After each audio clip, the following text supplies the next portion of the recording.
ಇಲ್ಲ ಗುರುಗಳೇ, ಇದೇ ಮೊದಲ ಬಾರಿ. ನಾನು ಒಂದು ತಿಂಗಳಿಂದ ಕಾರ್ಯಕ್ರಮ ನೋಡ್ತಾ ಇದ್ದೀನಿ. ಅಂದ್ರೆ ಕಾರ್ಯಕ್ರಮ ಅಂದ್ರೆ ನಾನು ಲೈವ್ ಸ್ವಲ್ಪ ಕಡಿಮೆ ನೋಡಿದ್ದೀನಿ, ಹ್ಮ್ ಹ್ಮ್ ಹ್ಮ್ ಹ್ಮ್ ಆದ್ರೆ ನಿಮ್ಮ ವಿಡಿಯೋಗಳು ಮಾತ್ರ ಲೆಕ್ಕ ಇಲ್ಲ ಗುರುಗಳೇ. ಒಂದು ಮಿನಿಮಮ್ ಒಂದು 45 ನೋಡಿರ್ತೀನಿ ಯೂಟ್ಯೂಬ್ ಅಲ್ಲಿ. ದೇವ್ರು ಒಳ್ಳೇದ್ ಮಾಡ್ಲಿ, ಬಹಳ ಸಂತೋಷ. ಬಟ್ ನಾನು ಅಂದ್ರೆ ಅನ್ಕೊಂತ ಇದ್ದೆ, ನಾನು ಯಾವಾಗಾದ್ರೂ ಒಂದ್ಸರಿ ಟ್ರೈ ಮಾಡಿದ್ರೆ ಒಂದೇ ಸರಿ ಸಿಗ್ಬೇಕು, ನಾನು ಮಾತ್ರ ಗುರುಗಳಿಗೆ ಹೇಳ್ಬೇಕು ಅಂತ ಅಂದ್ಬಿಟ್ಟು. ನೋಡಿ, ಗೊತ್ತಿಲ್ಲ ಅದ್ ಹೆಂಗೆ ಸಾಧ್ಯ ಆಯ್ತು ನನಗೆ ಗೊತ್ತಿಲ್ಲ. ಅನ್ಕೊಂತ ಇರೋದು ಪ್ರಾಮಿಸ್ ಹೇಳ್ತೀನಿ, ಮೊದಲನೇ ಅಟೆಂಪ್ಟ್ ನಂಗೆ ಸಿಕ್ತು ಅಂದ್ರೆ ನಂಗೆ ನಿಜವಾಗ್ಲೂ ಖುಷಿ ಆಗ್ತಿದೆ. ನಮಗ ಆಶ್ಚರ್ಯ ಅದೆಲ್ಲ. ಅಯ್ಯೋ, ಮೊದಲನೇ ಸಾರಿನೇ ಸಿಕ್ತಾ ಅಂತ. ಖಂಡಿತವಾಗ್ಲೂ ಗುರುಗಳೇ, ಪ್ರಾಮಿಸ್ ಒಂದೇ ಸರಿ ನಾನು ಪ್ರಯತ್ನ ಮಾಡಿದೀಗ. ಅದು ನಿಮ್ಮ ಬಟ್ ಎಲ್ಲರೂ ಬೇಕು ಅಂತ ಇರ್ತಾರೆ ಅನ್ಸುತ್ತೆ, ಕ್ಷಮಿಸ್ಬೇಕು ಎಲ್ಲರೂ. ಅಂದ್ರೆ ನೋಡಿ, ಯಾರ ಹಸಿವು ತುಂಬಾ ಬಲವಾಗಿರುತ್ತೆ ಅವ್ರಿಗೆ ಅನ್ನ ಒದಗಿಸ್ತಾನೆ ದೇವರು. ಹೌದು ಗುರುಗಳೇ, ಹಸಿವು ಜಾಸ್ತಿ ಇರಬೇಕು. ಹೌದು ಗುರುಗಳೇ. ಎಲ್ರಿಗೂ ಹಸಿವು ಇರುತ್ತೆ, ಬಟ್ ಹಸಿವೊಳಗಡೆ ಒಂದು ಹಸಿವು ಯಾರಿಗಿರುತ್ತೋ ಅವನು ಮೊದಲು ಬರ್ತಾನೆ ಎಲ್ಲರಿಗಿಂತ, ಅಲ್ವಾ? ಹಾಗೆ ನಮ್ಮ ಸಂಕಲ್ಪಗಳು ಗಟ್ಟಿಯಾಗಿದ್ರೆ ಪ್ರಕೃತಿಯೇ ನಿಮಗೆ ಅದನ್ನ ಈಡೇರಿಸುತ್ತಂತೆ. ಹೌದು ಗುರುಗಳೇ. ಅಂಥದ್ದು ಒಳ್ಳೇದಾಗ್ಲಿ. ಬಹಳ ನಗು ತುಂಬಿಕೊಂಡಿರೋ ಮನಸ್ಸು ನಿಮ್ಮದು. ಒಳ್ಳೇದಾಗ್ಲಿ, ಬಹಳ ಖುಷಿ. ನಗನಗದನೆ ಮಾತಾಡ್ತಾ ಇದ್ದೀರಿ. ಸ್ವಲ್ಪ ಖುಷಿ ಆಯ್ತು ಗುರುಗಳೇ, ಹಂಗಾಗಿ ಸ್ವಲ್ಪ ಸಂತೋಷ. ಹೀಗೆ ಖುಷಿಯಾಗಿರಿ, ಒಳ್ಳೇದಾಗ್ಲಿ. ಎಲ್ಲಿಂದ ಫೋನ್ ಮಾಡ್ತಿರೋದು? ಗುರುಗಳೇ, ಬೆಂಗಳೂರಿಂದ ಗುರುಗಳೇ. ಏನ್ ಮಾಡ್ಕೊಂಡಿರೋದು? ಈಗ ನಾನು ಫೀಲ್ಡ್ ವರ್ಕ್ ಮಾಡ್ತೀನಿ ಗುರುಗಳೇ, ಡೆಲಿವರಿ ಬಾಯ್ ಕೆಲಸ ಮಾಡ್ತೀನಿ. ಇದು ಮೆಡಿಸಿನ್ ಡೆಲಿವರಿ ಮಾಡ್ತೀನಿ, ಮತ್ತೆ ಕೊರಿಯರ್ ಡೆಲಿವರಿ ಮಾಡ್ತೀನಿ. ಒಟ್ಟಲ್ಲಿ ಫೀಲ್ಡ್ ವರ್ಕ್ ಅಲ್ಲಿ ಮಾಡ್ತಿದ್ದೀನಿ ಗುರುಗಳೇ ನಾನು ಈಗ ಪ್ರೆಸೆಂಟ್. ನಿಮ್ಮ ಮೂಲ ಬೆಂಗಳೂರೇನಾ ಅಥವಾ? ಇಲ್ಲ ಗುರುಗಳೇ, ನಮ್ ಕೋಲಾರ ಜಿಲ್ಲೆ ನಮ್ದು. ಕೋಲಾರ, ಚಿನ್ನದ ನಾಡಿನಿಂದ ಬಂದಿದ್ದೀರಿ. ಹೌದು ಗುರುಗಳೇ. ಎಷ್ಟು ವರ್ಷ ಆಯ್ತು ಬೆಂಗಳೂರಿಗೆ? ಗುರುಗಳೇ, ಇಲ್ಲಿ ಬೆಂಗಳೂರು ಬಂದು ಆಲ್ಮೋಸ್ಟ್ 8-9 ವರ್ಷ ಆಯ್ತು ಗುರುಗಳೇ. ಓ ಪಾಪ, ಒಳ್ಳೇದು. ಅಂದ್ರೆ ಅವಾಗ್ಲಿಂದಲೂ ಈ ಡೆಲಿವರಿ ಬಾಯ್ ಕೆಲಸ ಮಾಡ್ತಿರೋದಾ? ಆಲ್ಮೋಸ್ಟ್ ಅದೇ ತರ ಕೆಲ್ಸಗಳೇ. ಅಂದ್ರೆ ಈ ತರ ಫೈನಾನ್ಸ್ ಕೆಲಸ ಮಾಡ್ತಾ ಇದ್ದೆ ಸ್ಟಾರ್ಟಿಂಗ್, ರಿಕವರಿ ಫೀಲ್ಡ್ ಅಂದ್ಬಿಟ್ಟು. ಅದನ್ನ ಬಿಟ್ಟೆ ಮತ್ತೆ ಇದೆ Zomato food delivery, courier delivery, almost field work ಮಾಡ್ತಿದ್ದೀನಿ ಗುರುಗಳೇ. ಆಯ್ತು. ಯಾವುದು ಒಂದು ಅಂದ್ರೆ ನೋಡಿ, ನಿಮ್ ಕೆಲಸದ ಬಗ್ಗೆ ಹೇಳ್ಬೇಕಾದ್ರೆ ನಿಮಗೊಂದು ಖುಷಿ ಇದೆ, ಅಷ್ಟು ಸಾಕು. ಗುರುಗಳೇ, ನನ್ ಕಷ್ಟಪಟ್ಟು ದುಡಿಬೇಕು ಅಂತ ನಂಗೆ ಸ್ವಲ್ಪ ಆಸೆ ಗುರುಗಳೇ. ಅದ್ರಲ್ಲೂ ನನಗೇನು ಬೇಜಾರೇ ಇಲ್ಲ ಗುರುಗಳೇ ನನಗೆ. ಖಂಡಿತ ಒಳ್ಳೇದಾಗ್ಲಿ. ಹೇಳಿ, ಏನೋ ಹೇಳಬೇಕು ಅಂತ ಇದೆ ಮನ್ಸಲ್ಲಿ. ಖಂಡಿತ ಗುರುಗಳೇ, ಇದೆ ಗುರುಗಳೇ, ಹೇಳಲೇಬೇಕು ನಿಮ್ಮ ಹತ್ರ ಅಂತ ಹೇಳ್ಬಿಟ್ಟು ಮನ್ಸಲ್ಲಿ ಅದೇ ಬರ್ತೈತೆ. ಹೇಳಿ. ಗುರುಗಳು, ನನ್ನ ಬಾಲ್ಯದಿಂದನೇ ಸ್ವಲ್ಪ ಹೇಳಕ್ ಪ್ರಯತ್ನ ಮಾಡ್ತೀನಿ ಸ್ಟಾರ್ಟಿಂಗ್ ಇಂದ, ಯಾಕಂದ್ರೆ ಅಲ್ಲಿಂದ ಹೇಳಿದ್ರೆ ಸ್ವಲ್ಪ ನಂಗೆ ಅರ್ಥ ಸಿಗುತ್ತೆ ಅಂತ. ಎಷ್ಟು ಜನ ಮಕ್ಕಳು ನೀವು? ಗುರುಗಳೇ, ನಾನು ನನ್ನ ತಂಗಿ. ಓಕೆ, ನೀವೇ ದೊಡ್ಡವರು? ನಾನ್ ದೊಡ್ಡವನು. ಓಕೆ, ನೀವು ನಿಮ್ ತಂಗಿ ಇಬ್ರೇ? ನಿಮಗೆ ಅಂದ್ರೆ ನಿಮ್ ತಂದೆ ತಾಯಿ? ನಮ್ಮ ತಾಯಿ. ಹೌದು ಗುರುಗಳೇ. ಅಂದ್ರೆ ಕುಟುಂಬ ನಿಮ್ದು, ಅಂದ್ರೆ ಕೃಷಿ ಕುಟುಂಬನಾ? ಹೌದು, ಅಂದ್ರೆ ಕೂಲಿ ಮಾಡ್ತಾ ಇದ್ರು ತಂದೆ ತಾಯಿ ಇಬ್ರು. ತಂದೆ ತಾಯಿ ಅನ್ನಕ್ಕಿಂತ ಮೊದ್ಲು ನಾನು ಶುರು ಮಾಡ್ಬೇಕಾಗಿರೋದು ನನ್ನ ಬಾಲ್ಯ ವ್ಯವಸ್ಥೆ ನೋಡ್ಬೇಕಾದ್ರೆ, ನಾನ್ ಬೆಳೆದಿದ್ದು ನಮ್ಮ ಅಜ್ಜಿ ಊರಲ್ಲಿ, ಅಜ್ಜಿ ಮನೆಯಲ್ಲಿ. ಅಜ್ಜಿ ಅಂದ್ರೆ ನಮ್ಮಮ್ಮ, ಅಮ್ಮ ಇದಾರಲ್ವಾ ಅವ್ರ ಅಕ್ಕ, ಅಂದ್ರೆ ನಮ್ಮಮ್ಮನ್ ದೊಡ್ಡಮ್ಮ, ನನಗೆ ದೊಡ್ಡ ಅಜ್ಜಿ. ಬಂಧದಲ್ಲಿ ನೋಡಿದ್ರೆ ದೊಡ್ಡ ಅಜ್ಜಿ ನನ್ಗೆ ಆಗ್ಬೇಕಾಗಿರೋದು. ಅಂದ್ರೆ ನಿಮ್ಮ ಅಮ್ಮಾರ ಅಕ್ಕ. ಅವ್ರಿಗೆ ಮಕ್ಳಿಲ್ಲ ಅಂದ್ಬಿಟ್ಟು ನಮ್ಮಮ್ಮನ್ ಸಾಕೊಂಡಿದ್ರಂತೆ, ಅವ್ರ ಮನೇಲಿ ಇದ್ರಂತೆ. ಸೊ ಹಂಗಾಗಿ ಅವ್ರ ಮನೇಲಿ ಇದ್ದಂಗೆ ನಮ್ಮಮ್ಮನ ಮದುವೆ ಆಗಿದೆ. ಮದುವೆ ಆಗಿದ್ದ ಟೈಮಲ್ಲಿ ನಾನು ಹುಟ್ಟಿದೀನಿ. ಸ್ವಲ್ಪ ದಿನ ಕಳೀತಾ ಇದ್ದಂಗೆ ನಾನು ಸ್ವಲ್ಪ ಚಿಕ್ಕವನಿದ್ದಂಗೆ. ನನ್ಗೆ ಅದೆಲ್ಲ ನೆನಪೇ ಇಲ್ಲ, ಅಂದ್ರೆ ಎಷ್ಟು ವಯಸ್ಸಲ್ಲಿ ಏನೇನಾಯ್ತು ನನ್ಗೆ ಅದ್ ನೆನಪಿರಲ್ಲ. ಇವ್ರು ಫಸ್ಟ್ ನಮ್ಮಪ್ಪ ಹಿಂಗ ಗಲಾಟೆ ಮಾಡ್ಕೊಂಡು ಅವ್ರ ಮನೇಲಿ ಇದ್ದಿದ್ದೆ, ನಮ್ಮಪ್ಪ ನಮ್ಮಮ್ಮನು ನಮ್ಮ ಅಜ್ಜಿ ಮನೆಯಲ್ಲಿ ಗಲಾಟೆ ಮಾಡ್ಕೊಂಡು ಇಬ್ರು ಹೊರಗಡೆ ಬಂದ್ಬಿಟ್ಟಿದ್ದಾರೆ. ಅಂದ್ರೆ ಗೊತ್ತಿಲ್ಲ ಅದೇನು ಮನಸ್ತಾಪಗಳು, ನನ್ಗೆ ನಿಜಾಂಶ ನನ್ಗೆ ಗೊತ್ತಿಲ್ಲ. ಬಟ್ ಇಬ್ರು ಆಚೆ ಬಂದಿದ್ದಾರೆ. ಆ ಕಾಲದಲ್ಲಿ ಆ ಟೈಮಲ್ಲಿ ನನ್ಗೆ ಏನಾಯ್ತು, ನನ್ನ ಅಲ್ಲೇ ಬಿಟ್ಟು ಬಂದ್ರು. ನಮ್ಮ ಅಜ್ಜಿ ನಾನು ಸಾಕೊಂತೀನಿ ಅಂತ ಹೇಳಿದ್ರಂತೆ. ಹಂಗಾಗಿ ಅವರು ಬಿಟ್ಟು ಬಂದ್ಬಿಟ್ಟಿದ್ದಾರೆ. ನಾನು ಆಮೇಲೆ ನಮ್ಮ ಅಜ್ಜಿ ಹತ್ರ ಬೆಳಿತಾ ಇದ್ದೆ. ನಮ್ಮ ಅಪ್ಪ ನಮ್ಮ ಅಮ್ಮನ ನನ್ನ ಅಪ್ಪ ಅಮ್ಮ ಅಂತ ನನ್ ಕರಿತಾ ಇರ್ಲಿಲ್ಲ, ನನ್ಗೆ ಬುದ್ಧಿ ಬರೋವರ್ಗುನು. ಬುದ್ಧಿ ಬರೋವರ್ಗು ಅಂತನಕ್ಕಿಂತ ಒಂದು 10 ವರ್ಷ ಹಿಂದ್ಗಡೆವರ್ಗುನು. ನನಗೀಗ 32 ವರ್ಷ. ಅಂದ್ರೆ ಅಜ್ಜಿನೇ ಸರ್ವಸ್ವಾಗಿದ್ರು ನನ್ಗೆ. ಅಮ್ಮ ಅಂದ್ರೆ ಅವ್ರೆ, ಅಪ್ಪ ಅಂದ್ರೆ ನಮ್ಮ ತಾತನ ನಮ್ಮಪ್ಪ. ನಮ್ಮಪ್ಪ ನಮ್ಮ ಅಮ್ಮ ಬಂದಾಗ ನನ್ನ ಅಕ್ಕ ಅಣ್ಣ ಅಂತ ಸಂಬೋಧನೆ ಮಾಡಿ ಕರಿತಾ ಇದ್ದೆ ಅವ್ರನ್ನ. ಅವ್ರು ಕೂಡ ನಿಜ ಗುರುಗಳೇ, ನಾವು ನಿಜವಾಗ್ಲು. ಈಗ ನೋವಾಗ್ತಿತ್ತು ಏನೋ ಆ ಸಮಯದಲ್ಲಿ ನನ್ಗ ಅವರು ಅಟ್ಲೀಸ್ಟ್ ಅವ್ರು ಕೂಡ ನನ್ಗೆ ಆತರ ಕರಿಬೇಡಪ್ಪ ನನ್ನ ತಾಯಿ ಅಂತ ಹೇಳ್ಬಿಟ್ಟು ಅವರು ಯಾವತ್ತೂ ಹೇಳ್ಕೊಟ್ಟಿಲ್ಲ. Okay okay. ನಮ್ಮ ಅಪ್ಪ ಬಂದ್ಬಿಟ್ಟು ಯಾವತ್ತು ನಮ್ಮ ಅಪ್ಪ ಅಂದ್ಬಿಟ್ಟು ಅವ್ರು ನನಗೆ ಆತರ ಅಷ್ಟೊಂದು ಕೇರ್ ಮಾಡ್ಕೊಂಡು ಅಷ್ಟೊಂದು ಇದು ನೋಡಿರ್ಲಿಲ್ಲ. ಹ್ಮ್. ಸೊ ನನ್ಗೆ ಮಾತ್ರ ಸ್ಕೂಲಲ್ಲಿ ಮಾತ್ರ ಹೋಗ್ತಾ ಇದ್ದೆ. ಸ್ಕೂಲ್ ಅಂದ್ರೆ ನನ್ಗೆ ತುಂಬಾ ಇಷ್ಟ ಗುರುಗಳೇ.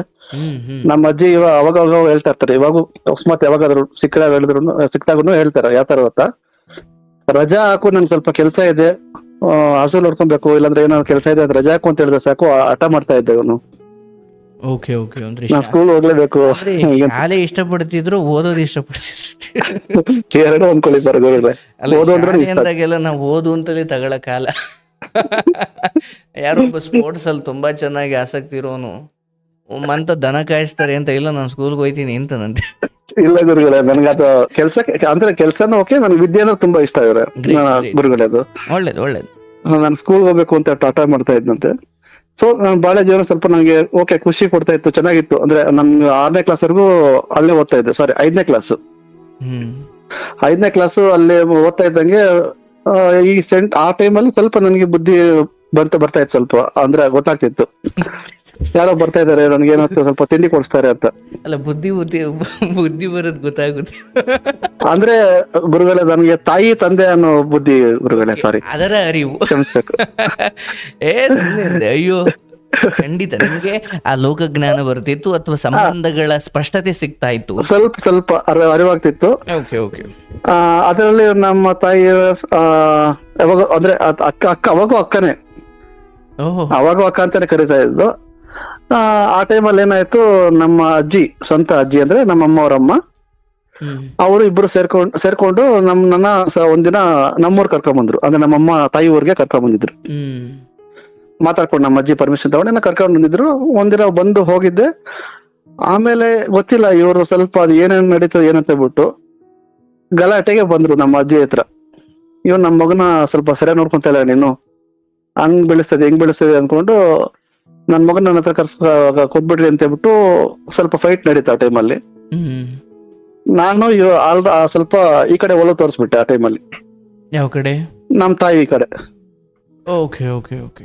ಇವ್ರು ಫೈಟ್ ಮಾಡ್ತಿದಾರಲ್ವಾ, ಒಂದು ಸ್ವಲ್ಪ ಆ ಟೈಮಲ್ಲಿ ಗೊತ್ತಲ್ಲ ಸರ್ ಗುರುಗಳೇ, ಯಾರು ಸ್ವಲ್ಪ ತಿಂಡಿ ಕೊಟ್ಟು ಸ್ವಲ್ಪ ಚೆನ್ನಾಗಿ ಕೇರ್ ಮಾಡ್ತಾರೆ ಆ ಟೈಮ್ಗೆ, ಅವ್ರ ಕಡೆ ಬಾಲ್ ಬಿಡೋದು ಗೊತ್ತಲ್ವ ಮಕ್ಳ ಬುದ್ಧಿ. ಆ ಬುದ್ಧಿ ನಾನ್ ಮಾಡ್ದೆ. ನಾನು ಕರ್ಕೊಂಬಂದಾಗೆ ಅಲ್ಲಿ 5ನೇ ಕ್ಲಾಸ್ ಏನೋ ಓದಿದ್ನಿ, ಮುಗೀತದು ನಮ್ಮ ಬಾಲ್ಯ ವ್ಯವಸ್ಥೆ ಆ ಟೈಮ್ ಅಲ್ಲಿ ಮುಗೀತು, ಆ ಊರು ಮುಗೀತು. ನಂತರ ಕರ್ಕೊಂಬಂದವರು ಈಗ ನನ್ನ ಹಾಸ್ಟೆಲ್ ಸೇರ್ಸಕ್ ಪ್ಲಾನ್ ಮಾಡಿದ್ರು. ಅಲ್ಲಿಂದ ಹಾಸ್ಟೆಲ್ ಅಂದ್ರೆ ನಮ್ಮ ಅಜ್ಜಿ ಊರಿಗೂ ಸ್ವಲ್ಪ ಹತ್ರ ಇರ್ಬೇಕಂದ್ರೆ ನಮ್ಮ ತಾಯಿ ಊರಿಗೆ ಸ್ವಲ್ಪ ದೂರ, ಜಿಲ್ಲೆ ಒಂದೇ, ಕೋಲಾರ ಜಿಲ್ಲೆಯಲ್ಲೇ ನಮ್ಗೆ ಹಾಸ್ಟೆಲ್ ಹಾಕಿದ್ರು. ಗುರುಗಳೇ, ನಾನು 6ನೇ ಕ್ಲಾಸ್ಗೆ ಹಾಸ್ಟೆಲ್ ಹಾಕಿದ್ದು ಗೊತ್ತಲ್ವ ಗುರುಗಳೇ, ಹಾಸ್ಟೆಲ್ ಅಂತಂದ್ರೆ ಈಗ ಮೋಸ್ಟ್ಲಿ ಈಗ ಸ್ವಲ್ಪ ಬದಲಾವಣೆ ಆಗಿದೆ ಏನು ಗೊತ್ತಿಲ್ಲ. ಸ್ವಲ್ಪ 5ನೇ ಕ್ಲಾಸ್ 6ನೇ ಸಾರಿ 6th ಸ್ಟ್ಯಾಂಡರ್ಡ್ ಇಂದ 10th ವರೆಗೂ ಒಂದೇ ಹಾಸ್ಟೆಲ್ ಇದ್ದಿದ್ದು. ನಾವೇ ಬಟ್ಟೆ ಹೋಗ್ಕೊಬೇಕು, ನಾನೇ ಎಲ್ಲ ಅಂದ್ರೆ ಅವ್ರ ಕೆಲಸ ಅವ್ರು ಮಾಡ್ಕೋಬೇಕು. ಸೊ ಆ ಟೈಮಲ್ಲಿ ಹಂಗ್ ಬೆಳಿತಾ ಇದ್ದೆ.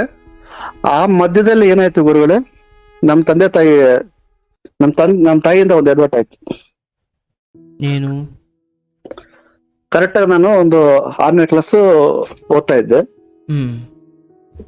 6ನೇ ಕ್ಲಾಸ್ ಓದ್ತಾ ಇದ್ದಂಗೆ ಒಂದು ವಿಷಯ ಗೊತ್ತಾಯ್ತು ಗುರುಗಳೇ, ಈ ತರ ನಮ್ ತಾಯಿ ಯಾರೋ ಬೇರೆಯವ್ರ ಜೊತೆ ಅಂದ್ರೆ ಮನೆ ಬಿಟ್ಟಿದ್ದಾರೆ ಅಂತಂದ್ಬಿಟ್ಟು. ಓಹೋ, ಅಂದ್ರೆ ತಂದೆ ಅಲ್ಲೇ ಇದಾರೆ ಬಟ್ ತಾಯಿ ಮಾತ್ರ ಬೇರೆ, ತಾಯಿ ಮನೆ ಬಿಟ್ಟಿದ್ದಾರೆ ಅನ್ನೋದು ಗೊತ್ತಾಯ್ತು. ಮನೆ ಬಿಟ್ಟಿದಾರೋ ಅಥವಾ ಸಂಬಂಧ ಇದೆ ಅಂತಲೋ ಅಥವಾ ಬಿಟ್ಟು ಹೋಗಿ ಬಿಟ್ಟಿದ್ದಾರೆ ಅಂತಲೋ? ಮನೆ ಬಿಟ್ಟು ಹೋಗಿದ್ದಾರೆ. ಅಂದ್ರೆ ನಿಮ್ಗೆ ಹಾಸ್ಟೆಲ್ ಇದ್ದಾಗ ಈ ವಿಷಯ ಗೊತ್ತಾಯ್ತು? ನನ್ಗೆ ಆ ವಿಷಯ ಗೊತ್ತಾಯ್ತು. ಯಾರು ತಲುಪಿಸಿದವ್ರು ಯಾರು? ಮನೆ ಕಡೆ ಅಂದ್ರೆ ನಮ್ಮ ತಂದೆನೇ ಅನ್ಸುತ್ತೆ ಗುರುಗಳ, ಎಕ್ಸಾಕ್ಟ್ ನನ್ಗೆ ನೆನಪಾಗ್ತಾ ಇಲ್ಲ ಅದು. ನನ್ಗೆ ಕರೆಕ್ಟ್ ಎಕ್ಸಾಕ್ಟ್ ನಾನು 6ನೇ ಕ್ಲಾಸ್ ಮುಗಿಸ್ತಾ ಇದೀನಿ, ಇಲ್ಲ 7ನೇ ಕ್ಲಾಸ್ ನಾನು ಓದ್ತಾ ಇದೀನಿ ಆ ಟೈಮಲ್ಲಿ ಎಕ್ಸಾಕ್ಟ್ಲಿ. ಆ ಟೈಮಲ್ಲಿ ನನಗೆ ವಿಷಯ ಗೊತ್ತಾಯ್ತು. ಸರಿ ಆಯ್ತು ಅಂದ್ಬಿಟ್ಟು ನಾನು 7th ಮುಗೀತು. ನಮ್ ತಾಯಿ ಇಲ್ದಂಗೆ ನನ್ನ ಹಾಸ್ಟೆಲ್ ಇದೆ ಅಲ್ವಾ, ಸಾರಿ ಇದರಲ್ಲಿ ನನ್ನ ತಂಗಿ ವಿಷಯ ಬಂದ್ಬಿಟ್ಟು ಹೇಳಕ್ ಮುಗಿಸ್ಬಿಟ್ಟೆ ನಿಮ್ಗೆ. ತಂಗಿ ಅಲ್ಲಿ ಓದ್ತಾ ಇದ್ದಾಗ ಅಲ್ಲೇ ನಮ್ ತಾಯಿ ತಂದೆ ಜೊತೆಯಲ್ಲಿ ಓದ್ತಾ ಇದ್ಲು. ಸೊ ಆ ಹುಡುಗಿನ ಏನ್ ಮಾಡಿದ್ರು, ಈ ತರ ನಮ್ಮಮ್ಮ ಅದೇ ತಾಯಿ ಸ್ವಲ್ಪ ಮನೆ ಬಿಟ್ಟು ಹೋದ್ಮೇಲೆ ಅವ್ರಿಗೇನ್ ಕರ್ಕೊಂಡೋಗಿ ಹಾಸ್ಟೆಲ್ ಸೇರಿಸ್ಬಿಟ್ರು ನಮ್ ತಂದೆ. ಅಲ್ಲಿಂದ ಪಕ್ಕದಲ್ಲೇ. ಅಲ್ಲಿವರೆಗೂ ನಿಮ್ ತಂಗಿ ಮನೇಲೇ ಇದ್ರು? ತಂಗಿ ಮನೇಲಿದ್ರೆ ಅವ್ರಿಗೇನು ಸ್ಕೂಲ್ ಹೋಗ್ತಾ ಇದ್ಲು ಅಲ್ಲೇ ಊರಲ್ಲೇ. Okay okay. ಅಂದ್ರೆ ಹಾಸ್ಟೆಲ್ ಇರಲಿಲ್ಲ, ಮನೇಲಿದ್ರು. ಅಂದ್ರೆ ಊರ ಮನೆ ಹೌದು, ಕರೆಕ್ಟ್ ಗುರುಗಳೇ. ಮನೇಲಿದ್ರು. ಮತ್ತೆ ಅವ್ರಿಗೇನು ಕರ್ಕೊಂಡೋಗಿ ನಮ್ಮಪ್ಪ ಏನ್ ಮಾಡಿದ್ರು, ಹಾಸ್ಟೆಲ್ ಹಾಕಿದ್ರು. ಬಟ್ ಈ ಮಧ್ಯೆ ತಾಯಿ ಎಷ್ಟು ದಿನಕ್ಕೊಮ್ಮೆ ನಿಮ್ಗೆ ಹಾಸ್ಟೆಲ್ ನೋಡ್ಲಿಕ್ಕೆ ಬರ್ತಿದ್ರು ಅಥವಾ ನಿಮಗೆ ನೋಡ್ಲಿಕ್ಕೆ ಸಿಗ್ತಿದ್ರು? ಇಲ್ವೇ ಇಲ್ಲ ಗುರುಗಳೇ, ಅದೆಲ್ಲ ಸುಳ್ಳು. ಇಲ್ಲ ಗುರುಗಳೇ, ಅದೇ ಹೇಳ್ತಾ ಇಲ್ವಾ, ಕರ್ಕೊಂಬಂದಿದ್ದೆ ಜಾಸ್ತಿ. ಕರ್ಕೊಂಬಂದ್ ಹಂಗೆ ಹಾಸ್ಟೆಲ್ ಹಾಕಿದ್ದು. ಇದು ಬಿಟ್ರೆ ನನ್ ನೋಡಕ್ ಬರ್ತಾ ಇದ್ದಿದ್ದು ಅವೆಲ್ಲ ಸುಳ್ಳು ಗುರುಗಳೇ, ಇರ್ಲಿಲ್ಲ. ಬಟ್ ಆ ಬೇರೆ ಸಂಬಂಧದ ಮನಸ್ಥಿತಿ, ಚಿಕ್ಕ ಸೂಚನೆ ನಿಮ್ ತಂದೆಗಾಗ್ಲಿ ನಿಮ್ಗಾಗ್ಲಿ, ನೀವು ಚಿಕ್ಕವರು ಪಾಪ, ಬಟ್ ಗುರುಗಳೇ ಅಂತ ನನ್ ಪ್ರಕಾರ ನಮ್ ತಂದೆಗೂ ಸುಳಿವಿರ್ಲಿಲ್ಲ, ಅಂತ ಸೂಕ್ಷ್ಮತೆ ಕಂಡುಕೊಳ್ಳುವಂತ ಬುದ್ಧಿ ಜ್ಞಾನ ಇಲ್ಲ ಗುರುಗಳೇ. Okay okay. ಹಂಗಂದ್ಬಿಟ್ಟು ಅವ್ರನ್ನ ಒಳ್ಳೆಯವ್ರು ಅಂತ ಹೇಳೋದಿಲ್ಲ, ಅವ್ರದ್ದು ಕತೆ ಮತ್ತೆ ಹೇಳ್ತೀನಿ ಗುರುಗಳೇ. ಆಯ್ತಪ್ಪ. ಇಲ್ಲಿ ನಿಮ್ಮಮ್ಮ ಹಾಗೆ ಮಾಡಿದಾಗ ನಿಮ್ ತಂಗಿನ ತಗೊಂಡೋಗಿ ಹಾಸ್ಟ್ಲಿಗೆ ಸೇರಿಸಿದ್ರು, ಮುಂದೇನಾಯ್ತು? ಹೌದು ಗುರುಗಳೇ. ಆಮೇಲೆ ನಾನು 8ನೇ ಕ್ಲಾಸ್ಗೆ ನಾನು ಜಾಯ್ನ್ ಆಗ್ಬೇಕು ಹೈಸ್ಕೂಲ್ಗೆ. ಸೊ ಆ ಟೈಮಲ್ಲಿ ನಮ್ಮ ಅಜ್ಜಿ ಇದ್ರಲ್ಲ, ಅವ್ರ ಕೈಯಲ್ಲಿ ನಮ್ಮ ಮಾವ ಒಬ್ರಿದ್ದು ಚಿಕ್ಕ ಮಗ, ಅಂದ್ರೆ ನಮ್ಮಮ್ಮ ತಮ್ಮ. ಅಜ್ಜಿ ಅಂದ್ರೆ ಸಾಕದವ್ರು ಅಥವಾ ನಿಮ್ಮ ಅಮ್ಮರಮ್ಮನ? ಸ್ವಂತ ಅಜ್ಜಿ, ಅಂದ್ರೆ ನಮ್ಗೆ ಸ್ವಂತ ಅಜ್ಜಿ. ಅವರು ಕಡೆ ಅವ್ರು ಸ್ವಲ್ಪ ಹೆಲ್ಪ್ ತಗೊಂಡು ಅದೇ ಫೀಸ್ ಏನೋ ಅದು ಆಗ್ಬೇಕು ಅಂತ ಕಳ್ಸಿದ್ರು. ಅವ್ರ ನೆರವಿನಿಂದ ನಾನು ಹೈಸ್ಕೂಲ್ಗೆ ಜಾಯ್ನ್ ಆದೆ. ಹಾಸ್ಟೆಲ್ ಇತ್ತಲ್ವಾ ಗುರುಗಳೇ, ಹಂಗಾಗಿ ನನ್ನ ವಿದ್ಯಾಭ್ಯಾಸ ನನಗೇನು ಪ್ರಾಬ್ಲಮ್ ಆಗ್ತಾ ಇಲ್ಲ. ನನ್ನ ಹಾಸ್ಟ್ಲು ಚೆನ್ನಾಗಿ ನಡೀತಾ ಇತ್ತು ಗುರುಗಳೇ. ನನಗೆ ಅಂದ್ರೆ ಪ್ರಾಬ್ಲಮ್ ಆಚೆ ಕಡೆ ನನಗೆ ಸಮಸ್ಯೆಗಳು ನನಗೇನು ಗೊತ್ತಾಗ್ತಾ ಇರಲಿಲ್ಲ. ಏನೋ ರಜೆಗಳು ಬಂದಾಗ ಯಾವಾಗಾದ್ರೂ ಊರ್ಗ್ ಹೋಗ್ತಿದ್ದೆ. ಆ ಟೈಮಲ್ಲಿ ಪ್ರಾಬ್ಲಮ್ ಏನಾಗ್ತಿತ್ತು ಅಂದ್ರೆ, ರಜೆಗಳಿದ್ದಾಗ ನಾನು ನಮ್ಮಪ್ಪನ ನೆರವಾಗ್ತಿದ್ದೆ. ನಮ್ಮಪ್ಪ ಅದೇ ಕೂಲಿ ಕೆಲಸ ಅಂದ್ರೆ ಇದು ನೀಲಗಿರಿ ತೋಪ್ ಬರುತ್ತಲ್ಲ ಗುರುಗಳೇ, ಅದ್ರಲ್ಲಿ ಸೊರಗು ಅಂತಾರಲ್ಲ ಎಲೆಗಳು, ಗುಂಡಿಗಿರೋ ಎಳೆ, ಅದನ್ನ ಏನದು ಮೂಟೆಗಳು ತುಂಬಿಸಿ ಮಾರ್ತಾ ಇದ್ರು ಈ ಪೂರಿ ಮಾಡೋದಕ್ಕೆ. ಆ ಇದ್ರಲ್ಲಿ ನಾನು ಹೆಲ್ಪ್ ಮಾಡ್ತಾ ಇದ್ದೆ ನಮ್ಮ ತಂದೆಗೆ ಗುರುಗಳು. ಅದ್ರಲ್ಲಿ ಏನಾಯ್ತು, ಆಮೇಲೆ ಈ ವಿದ್ಯಾಭ್ಯಾಸ ಮಾಡ್ತಾ ಇದ್ದಂಗೆ 8-9ನೇ ಕ್ಲಾಸ್ ಹಂಗೆ ಕಳೀತಾ ಇತ್ತು. ನಮ್ ಚಿಕ್ಕಪ್ಪ ಮನೆಗೆ ಅದ ರಜೆಗಳಿದ್ದಾಗ ಏನೋ ಒಂದ್ಸರಿ ಹೋಗಿ ಬರ್ತಾ ಇದ್ವಿ. ಬಟ್ ಇಲ್ಲ, ಅಮ್ಮನನ್ನು ಹುಡುಕೋ ಪ್ರಯತ್ನ ನಿಮ್ ತಂದೆ ಮಾಡ್ಲಿಲ್ವಾ? ನಿಜ ಹೇಳ್ಬೇಕು ಅಂದ್ರೆ ಇಲ್ಲ ಅನ್ಸುತ್ತೆ ಗುರುಗಳೇ. ಅಂದ್ರೆ ಗೊತ್ತಾಗಿರುತ್ತೆ ಅವ್ರಿಗೆ ಬರಲ್ಲ ಆಗಲ್ಲ ಅಂತ ಅಂದ್ಬಿಟ್ಟು. ಅಷ್ಟೊಂದು ಸೀರಿಯಸ್ ಆಗ ನಾನು ಹುಡುಕಿರೋ ತರ ನನಗೆ ಅನ್ಸೇ ಇಲ್ಲ ಗುರುಗಳೇ. ಬಟ್ ಯಾರು ಅಂತ ನಿಮಗೆ ಗೊತ್ತಾಯ್ತಾ ಆಮೇಲೆ? ಗುರುಗಳೇ ಗೊತ್ತಾಯ್ತು. ಆ ಮಧ್ಯದಲ್ಲಿ ಏನಾಯ್ತು ಅಂದ್ರೆ ನನಗೆ ಅದು ಅಂದ್ರೆ ನಂಗೆ ನಿಜಾಂಶ ಗೊತ್ತಾಗಿದ್ದು ಆಮೇಲೆ. ಬಟ್ ಏನಾಯ್ತು ಅಂದ್ರೆ ಹೆಂಗೆ ಅದು ಕನೆಕ್ಟ್ ಆಯ್ತು ಅಂತ ಅಂದ್ಬಿಟ್ಟು ನನಗೆ ಇವಾಗ ಗೊತ್ತಾಗಿದೆ. ಅಂದ್ರೆ ಆಮೇಲೆ ಗೊತ್ತಾಗಿದೆ. ನಾವು ಬಂದ್ಬಿಟ್ಟು ಚಿಕ್ಕವರಿದ್ದಾಗ ಒಂದ್ ಸರಿನೋ ಅವ್ರು ಒಂದ್ ಸರಿನೋ ಅವ್ರ ಊರಿಗೆ ನಮ್ಮನ್ನ ಕರ್ಕೊಂಡು ಹೋಗಿದ್ದು ಅದು ನೆನಪಿದೆ ಗುರುಗಳೇ. ಅವ್ರ ಊರಿಗೆ ಯಾರ ಜೊತೆ ಹೋಗಿದ್ದಾರೆ ಅವ್ರ ಊರಿಗೂ ಕರ್ಕೊಂಡು ಹೋಗಿರೋದು ನೆನಪು ನನಗಿದೆ ಗುರುಗಳೇ. ಬಟ್ ನಿಮ್ ತಂದೆ ಕಣ್ ತಪ್ಪಿಸಿ ನಿಮ್ಮನ್ನು ಕರ್ಕೊಂಡು ಹೋಗಿದ್ರು? ತಪ್ಸಿ ಅನ್ನಕ್ಕಿಂತ ಸಂಬಂಧ ಅಂದ್ಬಿಟ್ಟು ಅವರು ನಮ್ಮ ಮನೆಗೆ ಬಂದಿದ್ದಾರೆ. ಆತರ ಗುರುಗಳೇ. ಬಟ್ ಇದ್ರ ಒಳ ಮರ್ಮ ನಿಮಗ್ ಗೊತ್ತಿರಲಿಲ್ಲ? ಅದೆಲ್ಲ ಗೊತ್ತಿಲ್ಲ ಗುರುಗಳೇ, ನಮ್ಗೇನ್ ಗೊತ್ತಾಗುತ್ತೆ ಆ ಟೈಮಲ್ಲಿ, ಏನು ಗೊತ್ತಾಗ್ತಿರ್ಲಿಲ್ಲ. ಸೊ ನಿಮಗದು ಅರಿವೇ ಇಲ್ಲ ಗುರುಗಳೇ. ಆಮೇಲೆ ಗೊತ್ತಾಯ್ತು? ಆಮೇಲೆ ಅದು ಎಕ್ಸಾಕ್ಟ್ಲಿ ನಮ್ಗೆ ಇದು ಅಂತ ಅಂದ್ಬಿಟ್ಟು ಆಮೇಲೆ ರಿಯಲ್ ಆಗಿದೆ ಬಿಟ್ರೆ. ಆ ಟೈಮಲ್ಲಿ ನನ್ಗೆ ಅಷ್ಟೊಂದು ಗೊತ್ತಾಗ್ತಿರ್ಲಿಲ್ಲ ಗುರುಗಳೇ. ಆಯ್ತಪ್ಪ. ಈ ಮಧ್ಯೆ ನನಗೆ ಏನಾಯ್ತು, ನನ್ನ ಎಜುಕೇಶನ್ ನಡೀತಾ ಇತ್ತು, ಚೆನ್ನಾಗಿ ಹೋಗ್ತಾ ಇತ್ತು. SLC ಅಂದ್ರೆ SLC ಇಲ್ಲ, SLC 9th ಆತರ 9th ಓದ್ತಾ ಇದ್ದೆ ನಾನು. ನಮ್ ತಂದೆಗೂ ಒಂದು ಬೇರೆ ಕಡೆ ಯಾವ್ದೋ ಅಂದ್ರೆ ಸಂಬಂಧ ಅಂದ್ರೆ ಬೇರೆ ಮದುವೆ ಮಾಡ್ಕೊಳಕ್ಕೆ ಪ್ಲಾನಿಂಗ್ ಮಾಡ್ತಾ ಇದ್ರು. ನಮ್ ತಂದೆ ವಿಷಯ ಬರ್ತೀನಿ ಇವಾಗ. ಅಂದ್ರೆ ಇದು ಫಸ್ಟ್ ನಮ್ಮ ತಾಯಿನೇ 2ನೇ ಹೆಂಡತಿ ಫಸ್ಟ್ ಆಫ್ ಆಲ್ ನಮ್ಮ ತಂದೆಗೆ. ನಮ್ ತಾಯಿಗಿಂತ ಮೊದ್ಲು ಒಂದು ಮದುವೆ ಆಗಿತ್ತು, 2 ಮಕ್ಳಿದ್ರು, ಗಂಡ್ ಮಕ್ಳು. ಅವರು ನಮ್ಮ ಊರ್ ಪಕ್ಕದಲ್ಲೇ ಇರೋದು. ಬಟ್ ಇವ್ರ ಸುದ್ದಿಗೆ ಬರ್ತಾ ಇರಲಿಲ್ಲ. ಅಲ್ಲ, ಬಿಟ್ಟಿದ್ದ ಕಾರಣ ಏನು ಅಂದೆ? ಕಾರಣ ಗೊತ್ತಿಲ್ಲ ಗುರು, ಎಕ್ಸಾಕ್ಟ್ಲಿ ಇವಾಗೂ ಯಾರು ನಮ್ಗೆ ಹೇಳೋರಿಲ್ಲ ಆತರ. ಬಟ್ ಏನೋ ಅವ್ರವ್ರು ಪರ್ಸನಲ್ ನಾನು ಯಾರಿಗೂ ಕೇಳಕ್ ಹೋಗಿಲ್ಲ. ನಿಮ್ ತಾಯಿ ಇವ್ರಿಗೆ 2ನೇವ್ರು? ಹೌದು ಗುರುಗಳೇ. ನಮ್ ತಾಯಿ ಇರೋದು 3ನೇದಕ್ಕೆ. ಇವಾಗ ಮದುವೆ ಮಾಡ್ಕೊಳಕ್ ರೆಡಿ ಆಗಿರೋದು ಇವರು, 3ನೇ ಪ್ರಯತ್ನ ಮಾಡ್ತಾ ಇರೋದು ಇವರು. ನೀವು 2ನೇ ಹೆಂಡತಿ ಮಕ್ಕಳು? ಹೌದು ಗುರುಗಳೇ.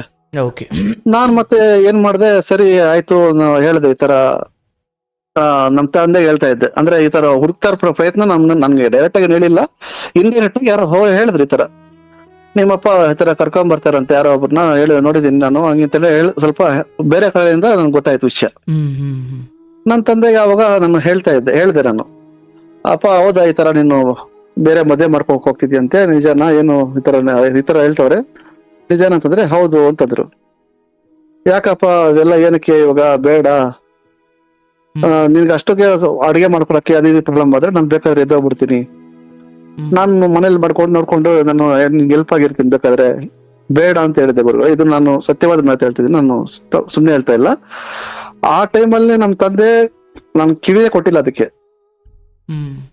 ಅವ್ರದ್ದು ಏನೋ ಜ್ಞಾನ ಅಂದ್ರೆ ಒಂಥರ ಹೇಳ್ಬೇಕಂದ್ರೆ ನೋಡಕ್ಕೆ ಸ್ವಲ್ಪ ಅಮಾಯಕಂತಾನೆ ಇರ್ತಾರೆ, ಬಟ್ ಇದ್ರಲ್ಲಿ ಮಾತ್ರ ನಿಸ್ಸೀಮರು ಅವರು.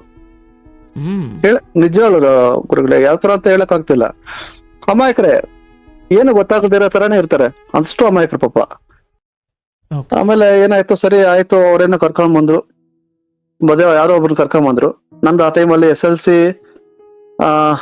ಮುಗ್ದಿತ್ತು ಅನ್ಸುತ್ತೆ ಕರೆಕ್ಟ್ ಆಗಿ. ತಂಗಿ ಹಾಸ್ಟೆಲ್ ಇದ್ರ ಅವಾಗ್ಲೂ? ಹಾಸ್ಟೆಲ್ ಅವ್ರಿಗೆ ವಿದ್ಯಾಭ್ಯಾಸ ಹಾಸ್ಟೆಲ್ ನಡೀತಾ ಇತ್ತು. ಈ ಗ್ಯಾಪ್ ಅಲ್ಲಿ ನಮ್ ತಾಯಿ ಕೂಡ ಊರಿಗೆ ಬಂದ್ಬಿಟ್ಟಿದ್ರು. ಅಂದ್ರೆ ನಮ್ಮ ಅಜ್ಜಿ ಊರಿಗೆ ಬಂದ್ಬಿಟ್ಟಿದ್ರು. ಅವರು ಏನೋ ಇದ್ರಲ್ಲಿ ಅಂದ್ರೆ ರಿಟರ್ನ್ ನಮ್ಮ ತಂದೆ ಜಾಗದಲ್ಲಿ ಬರ್ದಿರ ಊರ್ ಕಡೆ ಬಂದ್ಬಿಟ್ಟಿದ್ರು. ಬಿಟ್ಟು ಓಕೆ. ಸೊ ಅಲ್ಲಿ ಬಂದಿದ್ರೆ ಆಮೇಲೆ ಏನಾಯ್ತು, ನನ್ನ ತಂಗಿನ ನಮ್ಮಪ್ಪ ಅಲ್ಲಿ ಸೇರ್ಸೋ ಪ್ರಯತ್ನ ಮಾಡಿದ್ರು. ಸೊ ಅವ್ರ ಮದುವೆ ಮಾಡ್ಕೊಳಕ್ಕಿಂತ ಮುಂಚೆ ಗುರುಗಳೇ ಇದು ಪ್ರಯತ್ನ. ನಮ್ಮ ತಾಯಿ ಜೊತೆ ಸೇರ್ಸ್ಬೇಕು ಅಂದ್ಬಿಟ್ಟು ಅವತ್ತಿನ ದಿನ ನಾನು ಜೊತೆಲಿ ಹೋಗಿದ್ದೀನಿ. ಕರ್ಕೊಂಡೋಗಿ ನಮ್ಮ ತಾಯಿ ಜೊತೆ ಬೀಳೋ ಕಾರ್ಯಕ್ರಮ ಮಾಡಿದಾಯ್ತು. ನನ್ನ ತಂಗಿ ನನ್ನ ತಾಯಿ ಹೊಡೆದು ಸೇರಿದಾಯ್ತು ಮಡಲಿಗೆ. ಬಟ್ ನೀವು ತಂದೆ ಹತ್ರನೇ ಉಳಿದ್ರಿ? ತಂದೆ ಹತ್ರನೇ ಉಳ್ದಂಗೆ ಹಾಕ್ಲಿಲ್ಲ ಗುರುಗಳೇ. ಅವ್ರು ಮಡಿಲು ಅವೆಲ್ಲ ಇಲ್ಲ ಸುಳ್ಳು ಗುರುಗಳೇ. ನನ್ಗೆ ನಾನು ನಿಜವಾಗ್ಲೂ ಹೇಳ್ತೀನಿ, ಅವ್ರ ಮಡಿಲಲ್ಲಿ ನಾನು ಬೆಳೆದಿರೋ ಫೀಲಿಂಗ್ ಇಲ್ಲ ಗುರುಗಳೇ ನನ್ಗೆ. ಅಂದ್ರೆ ತಂದೆ ಆಗ್ಲಿ ತಾಯಿ ಆಗ್ಲಿ ನನ್ಗೆ ಆ ಫೀಲಿಂಗೇ ಇಲ್ಲ. ದೊಡ್ಡಜ್ಜಿ ಮನೇಲಿ ಬೆಳೆದ್ರಿ, ಆನಂತರ ಹಾಸ್ಟೆಲ್ ಅಲ್ಲಿ ಬೆಳೆದ್ರಿ. ಸೊ ನಿಮಗೆ ಸಂಬಂಧಗಳ ಸಂಭ್ರಮ ಇಲ್ಲ ಗುರುಗಳೇ. ದೇವರನಿಗೂ ಯಾವ ತರ ಫೀಲ್ ಆಗುತ್ತೆ ಅಂದ್ರೆ ನಿಜವಾಗ್ಲು ಅಷ್ಟು ಫೀಲ್ ಆಗುತ್ತೆ. ಆಮೇಲೆ ಏನಾಯ್ತು ಗುರುಗಳೇ, ಸರಿ ಆಯ್ತು, ನನ್ ತಂಗಿ ಅಲ್ಲಿ ಸೇರಿದಾಯ್ತು. ಹಾಸ್ಟೆಲ್ ಮುಗಿಸ್ಕೊಂಡು ಒಂದ್ 2 ವರ್ಷ ನನ್ ತಂಗಿ ಪಾಪ ಓದ್ಕೊಂಡ್ಲು. ಆಮೇಲೆ ನಮ್ ತಾಯಿ ಜೊತೆ ಸೇರ್ಕೊಂಡ್ಬಿಟ್ರು. ನಮ್ಮ ಅಜ್ಜಿ, ನಮ್ ತಾಯಿ, ನನ್ ತಂಗಿ ಮೂವರು ಒಂದು ಸಪರೇಟ್ ಆಗಿ ಅವರು ಅದೇ ತವ್ರ ಮನೆಯಲ್ಲಿ ಅವ್ರ ಪಾಡಿಗೆ ಅವ್ರ ಜೀವನ ನಡೆಸ್ಕೊಂತ ಇದ್ರು. ನಮ್ ತಂದೆ ಅದೇ ಇವ್ರ ಪ್ರಯತ್ನಗಳೆಲ್ಲ ಏನೋ ಮಾಡ್ಕೊಂಡಿಲ್ಲ ಗುರುಗಳೇ ಆ ಟೈಮಲ್ಲಿ ಕೂಡ. ಗೊತ್ತಿಲ್ಲ ಇವ್ರು ಏನಂತ ಹೇಳ್ಬಿಟ್ಟು ಇವ್ರ ತಲೆ ಹಣೆ ಬರಗಳು ಇಲ್ಲಾಂದ್ರೆ ಅವ್ರು ಬೇಕಂತ ಮಾಡ್ಕೊಂತಾರೋ ಅವ್ರಿಗೆ ನಿಜವಾಗ್ಲೂ ಗೊತ್ತಾಗೋದಿಲ್ಲ ಮನಸ್ಥಿತಿಗಳೇನು ಅಂತಂದ್ಬಿಟ್ಟು. ಸೊ ಆಮೇಲೆ ಹೇಳಿದ್ದಿಲ್ಲ ನಮ್ ತಂದೆಗೆ ಈ ತರ ಬೇಡಪ್ಪ ಮದ್ವೆ ಆಗಿದ್ವಿ ಅಂತೆಲ್ಲ ಹೇಳ್ಬಿಟ್ಟು ಹೇಳಿದ್ದೆ. ಆ SLC ಮುಗಿದ್ಮೇಲೆ ನಾನು ನನ್ನ ತಂಗಿ ಕೂಡ ಕರೆಕ್ಟ್ ಆ ಟೈಮಲ್ಲಿ ನಾನು ನಮ್ ಚಿಕ್ಕಪ್ಪ ಮನೇಲಿ ಇದ್ವಿ ಸ್ವಲ್ಪ ದಿನ ರಜೆಗಳ ಟೈಮಲ್ಲಿ. ಆಮೇಲೆ ನಮ್ ಚಿಕ್ಕ ಮದ್ವೆ ಮಾಡ್ಕೊಂಡು ಬಂದಿದ್ದು ಗೊತ್ತಾಗೋಯ್ತು. ಯಾರೋ ಒಬ್ಬ ಮದ್ವೆ ಅಂತಂದ್ರೆ ಮಗು ಆಲ್ರೆಡಿ ಮದ್ವೆ ಆಗಿತ್ತಂತೆ, ಒಂದ್ ಗಂಡ್ ಮಗು ಇತ್ತಂತೆ. ಆತ್ನ ಬಿಟ್ಟು ಮಗುನ ಬಿಟ್ಟು ಇವ್ರ ತವ್ರ ಮನೆಲ್ಲ ಅಣ್ಣ ಮನೇಲಿ ಇದ್ರು ನಮ್ ತಂದೆ ಹೋಗಿ ಕರ್ಕೊಂಡ್ ಬಂದಿರೋದು. ಯಾರೋ ಹಿಂಗೆ ಪರಿಚಯದ ಮೇಲೆ ಹೋಗಿ ಕರ್ಕೊಂಡ್ ಬಂದಿರೋದು. ಸೊ ಆಮೇಲೆ ಏನಾಯ್ತು, ನಾನು ಹೋಗಕ್ ಇಷ್ಟಪಟ್ಟಿಲ್ಲ, ಹೋಗಿಲ್ಲ. ನಮ್ಮ ಚಿಕ್ಕಪ್ಪ ಮನೆಗೆ ಹೋಗ್ಬಿಟ್ಟು ನಮ್ ಚಿಕ್ಕಪ್ಪ ಮನೆಗೆಲ್ಲ ಎದ್ದೋಗ್ಬಿಟ್ಟಿದ್ದೆ. ಸ್ವಲ್ಪ ದಿನ ಅವ್ರು ಕರೆದ್ರು, ನಮ್ಮಪ್ಪ ಕರೆದ್ರು, ನಾನು ಹೋಗ್ತಾ ಇರ್ಲಿಲ್ಲ. ಆಮೇಲೆ ಒಂದು 3-4 ದಿನ ಕಳೀತು, 5 ದಿನ ಕಳೀತು. ನಮ್ಮಪ್ಪ ಬಂದು ಬಾ ಬಾ ಬಾ ಅಂದ್ಕೊಂಡು ಕರೆದು ಸ್ವಲ್ಪ ಬಲವಂತ ಮಾಡ್ಕೊಂಡು ಕರ್ಕೊಂಡೋದ್ರು. ನಮ್ ಚಿಕ್ಕಮ್ಮ ಅವ್ರ ಕೈಲಿ ಹೇಳಿಸಿ ಸ್ವಲ್ಪ ಬಲವಂತ ಮಾಡಿ ಕರ್ಕೊಂಡೋದ್ರು. ಅಲ್ಲಿ ಹೋದೆ, ನಮ್ ಚಿಕ್ಕಮ್ಮನವರು ಸ್ವಲ್ಪ ನಾಟಕ ಶುರು ಮಾಡಿದ್ರು. ಅಂತಿಂತ ನಾಟಕ ಅಲ್ಲ ಗುರುಗಳೇ. ನಾನ್ ಬಂದಿರೋದು ನೋಡಪ್ಪ, ನಿಮ್ ಅಪ್ಪನಿಗೋಸ್ಕರ ಅಲ್ಲ, ನಿಮ್ ಅಪ್ಪನ್ ನೋಡಕ್ಕಲ್ಲ, ನಿಮ್ಮ ನೋಡಕ್ ಬಂದಿರೋದು ನಾನು. ಹಂಗೆ ಅಂತ ಹೇಳ್ಬಿಟ್ಟು ಸ್ವಲ್ಪ ಅಕ್ಕಪಕ್ಕ ಮೇಲೆ ಕೂಡ ಸ್ವಲ್ಪ ಇದು ಒಂಥರ ಹೆಂಗೆ ಅಂತಂದ್ರೆ ಮಾತಿನ ಮಲ್ರು ಅಂತ ಹೇಳ್ತಾರಲ್ಲ ಗುರುಗಳೇ, ಆತರ ಸಿಹಿಯಾಗಿ ಹೇಳೋದು ಮಾತಂದ್ರೆ ಒಳ್ಳೆ ಮಾತುಗಳು, ಅಂತಿಂತ ಮಾತುಗಳು ಬರಲ್ಲ. ಮಾತಲ್ಲೇ ಎಲ್ಲ ಬೆಟ್ಟರ್ನ ಕುಸ್ತಾಬೇಕು ಬೇಕಾದ್ರೆ, ಆ ರೇಂಜ್ಗೆ ಸ್ವಲ್ಪ ಸಿಹಿ ಮಾತುಗಳು ಜಾಸ್ತಿ ಕಳ್ತಿದ್ರು ಅವರು. ಹಂಗಿಂಗ್ ಹೇಳಿ ಮತ್ತೆ ಅಕ್ಕಪಕ್ಕ ಬಂದಿರೋ ಕೂಡ ಬಂದು, ನೋಡಪ್ಪ ಏನೋ ಆಗಿದ್ದಾಯ್ತು, ನಿಮ್ಮ ಅಪ್ಪಂಗೆ ಇವಾಗ ಯಾರಿದ್ದಾರೆ, ನೀನ್ ನೋಡಕ್ ಬಂದಿರೋದು ನೋಡು, ಅಯ್ಯಮ್ಮ ಇನ್ನು ಒಳೆನೆ ಉರ್ಸಿಲ್ಲ, ಇನ್ನು ಅಡಿಗೆನೆ ಮಾಡಿಲ್ಲ, ತಿಂದೇ ಇಲ್ಲ ಬಂದಾಗಿಂದ. ಹಂಗಿಂಗ್ ಅನ್ಕೊಂಡು ಸ್ವಲ್ಪ ಮನವೊಲಿಸ್ಬಿಟ್ರು ಗುರುಗಳೇ. ಬಟ್ ನಿಮ್ಗೆ ಅವತ್ತಿಗೆ ವಯಸ್ಸು ಎಷ್ಟಾಗಿತ್ತು? SLC ಮಾಡಿದ್ದೆ ಗುರುಗಳೇ, 16 ವರ್ಷ ಆಗಿರುತ್ತೆ ಓಕೆ. ಆ ಟೈಮಲ್ಲಿ. ಹಾ, ರಜೆಗಳಂತ ಬಂದಿದ್ದು 16 ವರ್ಷ ಆಗಿತ್ತು ನನಗೆ ಅವಾಗ. ಸರಿ ಆಯ್ತು ಅಂದ್ಬಿಟ್ಟು ನಾನು ಅಲ್ಲೇ ಒಪ್ಕೊಂಡೆ. ಆಯ್ತು, ಸರಿ ಆಯ್ತು ಅಂದ್ಕೊಂಡು ನಾನು ನಮ್ಮ ತಾಯಿ ಚಿಕ್ಕಮ್ಮನ ಜೊತೆ ತಂದೆ ಜೊತೆ ಇರಕ್ ಟ್ರೈ ಮಾಡಿದೆ. ಹ್ಮ್ ನನ್ಗೆ ಅದೇ ಆ ಟೈಮಲ್ಲಿ ನನಗೆ ಇದು ಕಾಲೇಜ್ ಬಗ್ಗೆ ಗಮನ ಯಾರು ಹರಿಸಿರ್ಲಿಲ್ಲ.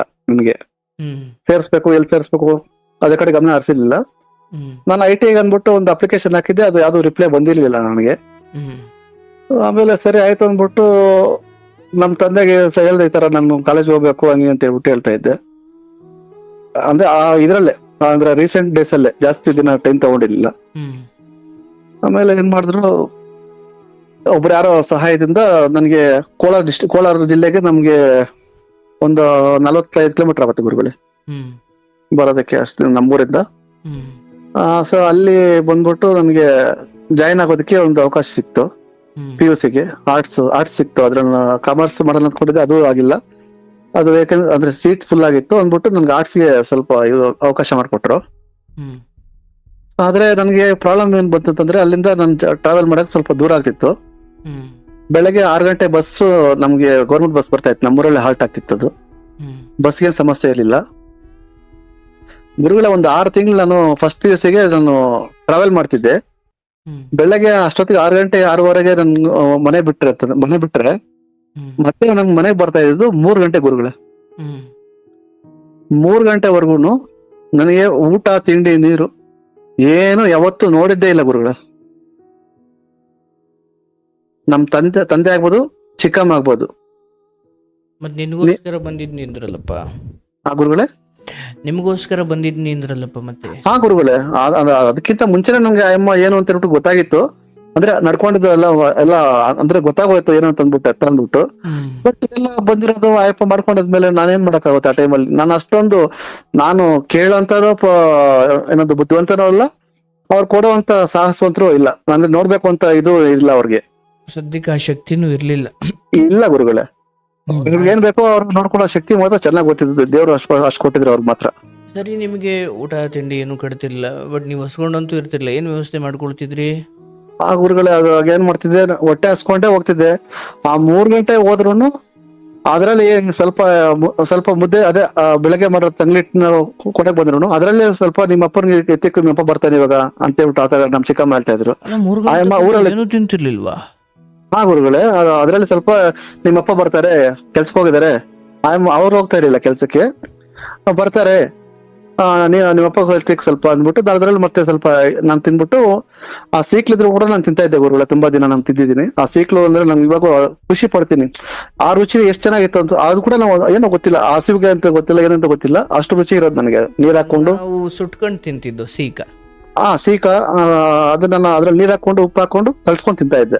ಬಟ್ ಇಲ್ಲಿ ಪ್ರಶ್ನೆ ಇರೋದು, ನೀವು ಬೆಳಗ್ಗೆಯಿಂದ 3 ಗಂಟೆವರೆಗೂ ಊಟನೇ ಮಾಡ್ತಿರ್ಲಿಲ್ವಾ?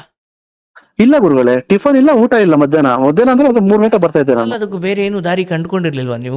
ಕಂಡ್ಕೊಂಡೆ ಗುರುಗಳೇ. ಸ್ವಲ್ಪ ದಿನ ಆದ್ಮೇಲೆ ನಾನು ಏನಾಯ್ತು, ಆಮೇಲೆ ಈ ಒಡನಾಟ ಸ್ವಲ್ಪ ನನ್ಗೆ ಅಂದ್ರೆ ಹಸುವೆ ಅಲ್ಲ ಗುರುಗಳೇ. ಹಾಸ್ಟೆಲ್ ಹೋಗ್ತಾ ಇದ್ರು ಹುಡುಗರು, ಯಾರು ಕರಿತಾ ಇಲ್ಲ. ನಾನೇ ಹಾಸ್ಟೆಲ್ ಅಡ್ರೆಸ್ ಗೊತ್ತಾಗಿತ್ತಲ್ವಾ.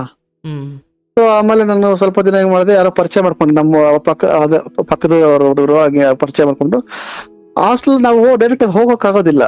ಅಂದ್ರೆ ಡೈರೆಕ್ಟ್ ಆಗಿ ಹೋಗಿ ನಾನು ತಟ್ಟೆ ತಗೊಂಡು ಊಟ ತಗೊಳ್ಳೋದಕ್ಕೆ ಆಗೋದಿಲ್ಲ. ಹೆಂಗಿದ್ರೆ ಸ್ವಲ್ಪ ಭಯ ಆಗುತ್ತಲ್ವ, ಅಂದ್ರೆ ನನ್ ಜಾಯ್ನ್ ಆಗಿಲ್ಲ ಏನಿಲ್ಲ, ಹೋಗಿ ಊಟ ಮಾಡಕ್ಕಾಗುತ್ತಾ. ಬಟ್ ನಾನ್ ಮಾಡ್ದೆ ಗುರುಗಳೇ. ಸ್ವಲ್ಪ ದಿನ ಅವರೇ ಕೆಲವೊಂದ್ ದಿನ ಊಟ ಅವರೇ ಹಾಕಿದ್ರು. ಹಾಗಾಗಿ ಸ್ವಲ್ಪ ನಾನು ಮ್ಯಾನೇಜ್ ಮಾಡ್ಕೊಂಡೆ ನಾನು ಆಚೆ ಕಡೆ. ಆಯ್ತು, ಬಟ್ ಮನೆ ಕಡೆ ನಾನು ತಂದ್ಬಿಟ್ಟು ಯಾವ್ದೇ ಕಾರಣಕ್ಕೂ ನಾನು ಊಟ ಹಾಕಿಲ್ಲ ಗುರುಗಳೇ.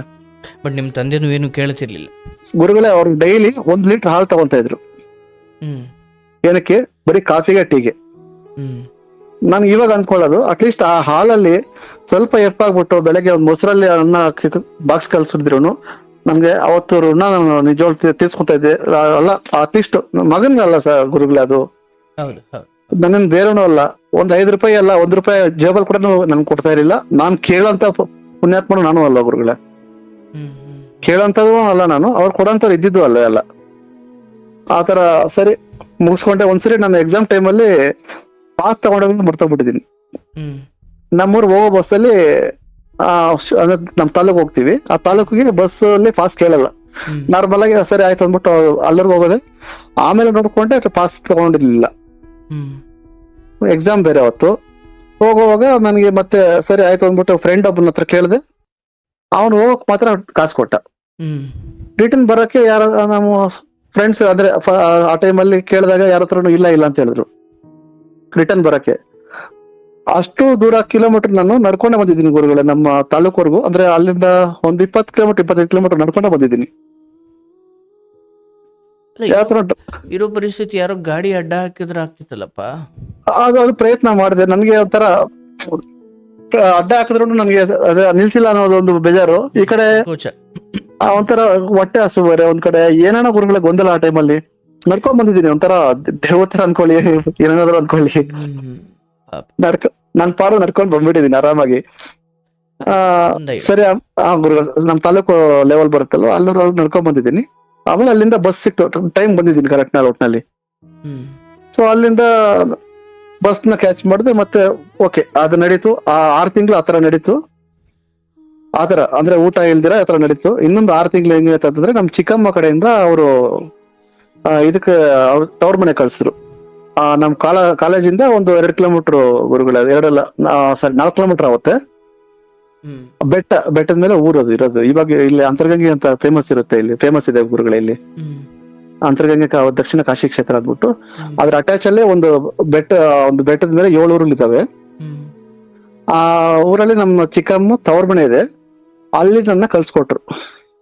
ಹೆಂಗಾದ್ರೆ ನಮ್ ಚಿಕ್ಕಪ್ಪ ಇದನ್ನ ಸ್ವಲ್ಪ ಅದೇ ಹೋಗಿ ಒಂದು ತಿಂಗಳು 15 ದಿನ ಸ್ವಲ್ಪ ಅಭ್ಯಾಸ ಆಗಿದೆ ಅಲ್ವ, ಇದ್ರಲ್ಲಿ ನನ್ನ ಈ ಕಡೆ ಕಳ್ಸ್ಕೊಟ್ರು. ಅಲ್ಲಿಂದ ವ್ಯವಸ್ಥೆ ಮಾಡ್ತಾರೆ, ಹಾಸ್ಟೆಲ್ ವ್ಯವಸ್ಥೆ ಮಾಡ್ತಾರೆ, ಹೋಗಪ್ಪ ಅಲ್ಲಿ ನೋಡ್ಕೋತೇಬಿಟ್ಟು ನನಗೆ ಕಳ್ಸ್ಕೊಟ್ರು. ಅಲ್ಲಿಂದ ಬೆಟ್ಟದಿಂದ 4 ಕಿಲೋಮೀಟರ್ ಅಪ್ ಅಂಡ್ ಡೌನ್ ಮಾಡ್ಕೊಂಡು ನಾನು ಫಸ್ಟ್ PUC ಮುಗಿಸ್ಕೊಂಡೆ ಗುರುಗಳೇ. ಪಾಪ ಅವ್ರು ಊಟ ಕೊಡ್ತಾ ಇದ್ರು, ಬೆಳಗ್ಗೆನೆ ಊಟ ತಿಂಡಿ ನೀರೆಲ್ಲ ಅವ್ರನ್ನ ನೋಡ್ಕೊತಾ ಇದ್ರು. ನಾನು ಅಪ್ ಅಂಡ್ ಡೌನ್ ಮಾಡ್ಕೊಂಡು ನೀವು ಮುಗಿಸ್ಕೊಂಡೆ. ಹಾಸ್ಟೆಲ್ ನಾನು ಸಿಕ್ಕಿಲ್ಲ ಗುರುಗಳು. ಕೇಳಿಸಿದ್ಯಾ? ಹೇಳಪ್ಪ, ಬೇಗ ಹೇಳಪ್ಪ ಸ್ವಲ್ಪ. ಓಕೆ ಗುರುಗಳೇ. ಆಮೇಲೆ ಫಸ್ಟ್ PUC ಮುಗೀತು ಗುರುಗಳೇ. ಅದೇ ಅಪ್ ಅಂಡ್ ಡೌನ್ ಮಾಡ್ಕೊಂಡು ನೆಕ್ಸ್ಟ್ ಸೆಕೆಂಡ್ ಇಯರ್ಗೆ ನಾನು ನಮ್ಮ ಊರ್ ಕಡೆಯಿಂದ ಅಂದ್ರೆ ನಮ್ಮ ಅಜ್ಜಿ ಇದಾರಲ್ವಾ, ನಮ್ಮ ಅಮ್ಮ ತವ್ರ ಮನೆ, ಅವ್ರ ಊರ್ ಕಡೆಯಿಂದ ಒಬ್ಬ ಕಾಣಿಸ್ಕೊಂಡ. ಅವರು ಹೋಟೆಲ್ ಕೆಲಸ ಮಾಡ್ತಾ ಇದ್ರು. ಸೊ ಅವ್ರು ನನ್ನ ಕಂಡ್ಕೊಂಡು ನಾನು ಮಾತಾಡ್ಸ್ಕೊಂಡು ಬಾರ ಹಂಗೆ ಹೋಗಂತೆ ಊಟ ಮಾಡ್ಕೊಂಡು ಅಂತ ಹೇಳ್ಬಿಟ್ಟು ಅವ್ರು ಕೇಳಿದ್ರು. ನಾನು ಹಂಗೆ ಹೋದೆ, ಹತ್ರ ಆಯ್ತಲ್ಲ ಅಂದ್ಬಿಟ್ಟು ನಾನು ಹಂಗೆ ಹೋದೆ. ಆ ಮಾತಿದ್ರಲ್ಲಿ ನಾನು ಇದ್ಕೊಂಡು ಅವ್ರ ಹತ್ರ ಕೇಳಿದೆ, ಈ ತರ ನನ್ ಕೆಲಸ ಸಿಗುತ್ತಾ, ನಾನು ಈ ತರ ಓದ್ಕೊಂಡು ಇಲ್ಲಿ ಕೆಲಸ ಮಾಡ್ತೀನಿ ಅನ್ಕೊಂಡು ಹೇಳಿದ್ಮೇಲೆ ಅವರು ಸರಿ ಆಯ್ತು ಕೇಳ್ತೀನಿ ಅಂದ್ಬಿಟ್ಟು ಅಲ್ಲೇ ಮಾತಾಡ್ಸ್ಕೊಂಡು ನಾನು ಅಲ್ಲಿ ಕೆಲ್ಸಕ್ಕೆ ಜಾಯ್ನ್ ಆಗ್ಬಿಟ್ಟೆ ಗುರುಗಳೇ. ಸೊ ಫಸ್ಟ್ PUC ಅಲ್ಲಿ ಮುಗಿಸ್ಕೊಂಡೆ. ಅದೇ ಅವ್ರ ಇದ್ರ ಕಡೆ ಸೆಕೆಂಡ್ PUC ಇಲ್ಲಿ ಸ್ಟಾರ್ಟ್ ಮಾಡಿದೆ. ಅದೇ ತರ ನನ್ನ ಜರ್ನಿ ಕೆಲಸ ಮಾಡ್ಕೊಂಡು PUC ಪಾಸ್ ಆದ ಗುರುಗಳೇ. ನಿಮ್ಮ ತಂದೆ ಅಥವಾ ಅವ್ರ ಸಂಪರ್ಕ ಇತ್ತ ಅವತ್ತಿಗೆ? ಎಂತ ಗುರುಗಳೇ, ಹೆಂಗ್ ಹೇಳೋದು ಗುರುಗಳೇ, ಯಾವ್ದು ಇಲ್ಲ ಗುರುಗಳೇ. ಅಂದ್ರೆ ಆ ಟೈಮಲ್ಲಿ ಹೇಳಿದ್ದೆ ಅಷ್ಟೇ, ಹೇಳಿದ್ದೆ ಮೋಸ್ಟ್ ಫೋನ್ ಇರ್ಲಿಲ್ಲ, ಏನೂ ಇರ್ಲಿಲ್ಲ. ನಾನು ಅಷ್ಟೇ ಬಿಟ್ಬಿಟ್ಟಿದ್ರು ಗುರುಗಳೇ. ಅಷ್ಟೊಂದು ಕೇರೆ ಮಾಡೋದಿಲ್ಲ, ಅದನ್ನ ಹೇಳ್ತಾ ಇಲ್ವಾ, ಇದೇ ಜ್ಞಾನನೇ ಇಲ್ಲ ಅವ್ರಿಗೆ. ನಿಮ್ಗೂ ನಿಮ್ಮ ನಿರ್ಧಾರಗಳನ್ನು ಹೇಳಬೇಕು ಅಂತ ನಿಮ್ಗೂ ಏನು ಅನ್ನಿಸ್ಲಿಲ್ಲ? ಇಲ್ಲ, ಏನ್ ಹೇಳೋದು ಗುರುಗಳು ಅವ್ರಿಗೆ ಹೇಳಕ್ಕೆ. ಯಾವ ಸಂಪರ್ಕ ನಮ್ಮ ಹತ್ರ ಫೋನ್ ಇರ್ಲಿಲ್ಲ. ಒಂದು ಅವ್ರ ಅಷ್ಟೊಂದು ಕೇರ್ ತಗೊಂಡು ನನ್ಗೆ ಕಾಲ್ ಮಾಡ್ತಿದ್ರು. ನನಗೂ ಒಂದು ಇದು ಬರ್ತಾ ಇತ್ತೆ ನಾವು ಮೋಸ್ಟ್ಲಿ ಉಳಿಸ್ಕೊಂಡಿಲ್ಲ. ಗುರುಗಳೇ ನನಗೂ ಬರ್ತಾ ಇತ್ತು ನಾವು ಮೋಸ್ಟ್ಲಿ. ನನಗೂ ಆ ಬುದ್ಧಿ ಬಂದಿಲ್ಲ ಗುರುಗಳೇ. ನಂದಾಯ್ತು, ನಾನಾಯ್ತು ಅಂದ್ಕೊಂಡು ನನ್ ಗಮನ ಇದು ಈ ಕಡೆ. ಈಗ ನನ್ನ ಜೀವನ, ನನ್ನ ಬದುಕ ನಾನೇ ಕಟ್ಕೊಳ್ಳೋ, ನನ್ನ ಜೀವನ ತರ ನಂದಾಗೋಯ್ತು ಗುರುಗಳೇ ತರ. ಸರಿ ಆಯ್ತು. ನಾನು ಈ ಕಡೆ ಬಂದು ಆ ಹೋಟ್ಲಲ್ಲಿ ಕೆಲಸ ಮಾಡ್ಕೊಂಡು ಕಾಲೇಜ್ ಶುರು ಮಾಡ್ಕೊಂಡೆ. ಅಲ್ಲಿ ನನಗೆ ಇಷ್ಟ ಹೇಳಿದೆ, ನಂಗೆ ಸಂಬಳ ಏನ್ ಬೇಡ, ನಾನು ಕೆಲಸ ಮಾಡ್ಕೊಂಡು ಹೋಗ್ತೀನಿ, ನನಗೆ ಊಟ ಸಾಕು ಅಂದ್ಬಿಟ್ಟು ನಾನು ಮಾಡ್ತಾ ಇದ್ದೆ. ಬೆಳಗ್ಗೆಯಿಂದ ರಾತ್ರಿ 10 ಗಂಟೆವರೆಗೂ ಇರುತ್ತದೆ ಅದು ಹೋಟೆಲ್. ಬೆಳಗ್ಗೆಯಿಂದ ಸರಿ ಮಧ್ಯಾಹ್ನ ಸ್ಟಾರ್ಟ್ ಆಗುತ್ತೆ ಅದು ಆಕ್ಚುಲಿ ಹೋಟ್ಲು. ತಯಾರಿ ಅದೆಲ್ಲ ಮಾಡ್ಕೊಂಡು 8-9 ಗಂಟೆ ಶುರು ಮಾಡ್ತಾರೆ ಅವರು ಕೆಲ್ಸಗಳೆಲ್ಲ. ನಾನು 12-12:30 ಬಂದ್ಬಿಡ್ತಾ ಇದ್ದೆ ಬೆಳಗ್ಗೆ ಹೋಗಿ. 10 ಗಂಟೆವರೆಗೂ ಮಾಡ್ತಾ ಇದ್ದೆ ಗುರುಗಳ. ನನ್ಗೇನು ಫಸ್ಟ್ ತಿಂಗ್ ನನಗೆ ಸ್ಯಾಲ್ರಿ ತಗೊಂಡಿಲ್ಲ. ಸೆಕೆಂಡ್ ಮಂತ್ ಇಂದ ನನ್ಗೆ 500 ಕೊಡಕ್ ಸ್ಟಾರ್ಟ್ ಮಾಡಿದ್ರು. ಸೊ ಫುಲ್ ಟೈಮ್ ಮಾಡ್ತಾ ಇದ್ದೆ. ಬಟ್ ನನ್ ಸ್ಯಾಲ್ರಿ ಇಲ್ಲ, ಎಕ್ಸ್ಪೆಕ್ಟೇಷನ್ ಇಲ್ಲ, ನನ್ಗೆ ಬೇಕಾಗಿಲ್ಲ, ನನ್ಗೆ ಊಟ ಬೇಕು ಅಂತ ಹೇಳ್ಬಿಟ್ಟು ಹೋಗಿದ್ದು. ಗುರುಗಳೇ ನಾನು ಅಲ್ಲಿ ತಿಂಗಳಿಗೆ 500? ಹೌದು ಗುರುಗಳೇ, ನನ್ನ ಫಸ್ಟ್ ಸ್ಯಾಲ್ರಿ ನನ್ನ 500 rupees ಗುರುಗಳೇ. ಆಮೇಲೆ ಸರಿ ಆಯ್ತು, ನಾನು PUC ಮುಗಿಸಿದ್ದಾಯ್ತು, ಕಾಲೇಜ್ಗೆ ಹೋಗ್ಬೇಕು. ಏನ್ ಮಾಡೋದು, ಓನರ್ ಕಡೆಯಿಂದನೂ ಏನು ಹೆಲ್ಪ್ ಇರ್ಲಿಲ್ಲ ಗುರುಗಳೇ. ಈ ತರ ಮಾರ್ಗದರ್ಶನ ಅನ್ನೋದು, ಅವ್ರವ್ರ ಬೆಳೆ ಬೇಯಿಸ್ಕೊಳ್ಳೋದು, ಅಂದ್ರೆ ಅವ್ರ ಕೆಲಸ ಮಾಡಿಸ್ಕೊಳ್ಳೋದು, ಅದೇ ಇತ್ತು ಗುರುಗಳೇ. ಆಮೇಲೆ ಏನಾಯ್ತು, ಸರಿ ಅಂದ್ಬಿಟ್ಟು ನಾನು ಕಸ್ಟಮರ್ಸ್ ಬರ್ತಾ ಇದ್ರಲ್ಲ, ಅವ್ರನ್ನ ಕೇಳಿದೆ, ಈ ತರ ನಾನು ಜಾಯ್ನ್ ಆಗ್ಬೇಕಾಯ್ತು, ಏನ್ ಮಾಡೋದು, ಎಲ್ಲ ಸ್ವಲ್ಪ ಹೆಂಗೆ ಹೆಲ್ಪ್ ಮಾಡ್ತೀರಾ ಹಂಗೆ ಅಂತ ಹೇಳ್ಬಿಟ್ಟು. ಅಂದ್ರೆ ಏನಕ್ಕೆ ಜಾಯ್ನ್ ಆಗ್ಬೇಕಿತ್ತು? ನಾನು ಅದೇ, ನನ್ಗೆ ಅದು ಹೇಳ್ತಿಲ್ಲ ಗುರುಗಳು, ಸ್ವಲ್ಪ ಮಾರ್ಗದರ್ಶನ ಕೊರತೆ ಇತ್ತು, ತುಂಬಾ ಕಾಡ್ತಾ ಇತ್ತು ಗುರುಗಳೇ. ಅಲ್ಲ, ಬೇರೆ ಕೆಲಸ ಬೇಕು ಅಂತಲ್ಲ ಅಥವಾ ಓದ್ಲಿಕ್ಕೆ ಬೇಕು ಅಂತಲ್ಲ ಬಂದವ್ರನ್ನ ಏನ್ ಕೇಳ್ತಿದ್ರಿ ನೀವು? ಅಂದ್ರೆ ನಾನು ಕಾಲೇಜ್ ಜಾಯ್ನ್ ಆಗ್ಬೇಕು ಅನ್ನೋದ್ರ ಬಗ್ಗೆ, ಓಕೆ, ಡಿಗ್ರಿಗೆ ಕಾಲೇಜ್ ಜಾಯ್ನ್ ಆಗೋದ್ರ ಬಗ್ಗೆ, ಎಲ್ಲಿ ಜಾಯ್ನ್ ಆಗೋದು, ಸ್ವಲ್ಪ ಅದ್ರ ಬಗ್ಗೆ ನನಗೆ ಮಾಹಿತಿ ಬೇಕಾಗಿತ್ತು. ಅದ್ರ ಬಗ್ಗೆ ನನಗೆ ಯಾವ್ದು ನೆಕ್ಸ್ಟ್ ಯಾವ ಸ್ಟೆಪ್ ತಗೊಂಡು ಅದು ಸ್ವಲ್ಪ ಗೊತ್ತಿಲ್ಲ ಗುರುಗಳೇ. SLC ಆದ್ಮೇಲೆ ಆಗ್ಲಿ, PUC ಆದ್ಮೇಲೆ ಆಗ್ಲಿ, ನೆಕ್ಸ್ಟ್ ನಾವು ಯಾವ ಸ್ಟೆಪ್ ಹೋಗಿದ್ರೆ ಕರೆಕ್ಟ್, ಹೆಂಗ್ ಮಾಡ್ಬೇಕು ಅನ್ನೋದು ಸ್ವಲ್ಪ ಮಾಹಿತಿ ನಿಜವಾಗ್ಲೂ ಕರೆಕ್ಟ್ ಆಗಿ ಕೊಟ್ರೆ ಸ್ವಲ್ಪ ಚೆನ್ನಾಗಿ ಹೋಗುತ್ತೆ ದಾರಿ ಅದು. ಇಲ್ಲಾಂದ್ರೆ ವೇಸ್ಟ್ ಆ ಗುರುಗಳೇ, ಆ ಮಾಹಿತಿ ನಂಗೆ ಕೊರತೆ ಸ್ವಲ್ಪ ಅವದು ಕಡಿತಾ ಇತ್ತು. ಒಬ್ರು ಕರ್ಕೊಂಡೋಗಿ ನನ್ಗೆ LLB ಕಾಲೇಜ್ಗೆ ಜಾಯ್ನ್ ಮಾಡಿಸಿದ್ರು. ಅದು ಕೂಡ ಹಂಗೆ ಕೆಲಸ ಮಾಡ್ಕೊಂಡು ಪಾರ್ಟ್ ಟೈಮ್ ಮಾಡ್ಕೊಂಡು, ಅಂದ್ರೆ ಎರಡು ಮೇಂಟೈನ್ ಮಾಡ್ಕೊಂಡು ಹೋಗ್ತಾ ಇದ್ದೆ. 3rd ಇಯರ್ ಆಯ್ತಿಲ್ಲ ಸಾರಿ, ಹೋಗ್ತಾ ಇದ್ದೆ, 3rd ಇಯರ್ ಮಾಡ್ತಾ ಇದ್ದೆ. ಆ ಟೈಮಲ್ಲಿ ನನ್ನ ತಂಗಿಗೆ ಮದುವೆ ಸೆಟ್ ಆಯ್ತು. ಆ ಟೈಮ್ ಟಚ್ ಅಲ್ಲಿ ಇದ್ರು.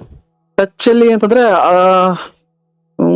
ಹಂಗೆ ಹೇಳೋದು, ಟಚ್ ಅಲ್ಲಿ ಇದ್ರು ಇಲ್ಲ ಇದ್ರು ಇಲ್ಲ, ಫೋನ್ ಅಲ್ಲಿ ಡೈಲಿ ಅಂತ ಏನಲ್ಲ, ಬಟ್ ಆತರ ಇಲ್ಲ ಗುರು. ಪ್ರಮುಖವಾದ ವಿಚಾರ ಬಂದಾಗ ಹೇಗೋ ನಿಮ್ಗೆ ವಿಷಯ ಗೊತ್ತಾಯ್ತು ಅಷ್ಟೇ ಗುರುಗಳೇ. ಏನಾದ್ರು ಅಷ್ಟೇ ಎಮರ್ಜೆನ್ಸಿಗೋ, ಇಲ್ಲಾಂದ್ರೆ ಹೇಳಿದ ತರಾನ ಎಮರ್ಜೆನ್ಸಿಗೆ ಅನ್ಕೋಬಹುದು. ಯಾಕಂದ್ರೆ ಒಂದ್ಸರಿ ನಮ್ ತಾಯಿಗೆ ಒಂದು ಹಾವೇನ ಕಚ್ಚಿತ್ತು.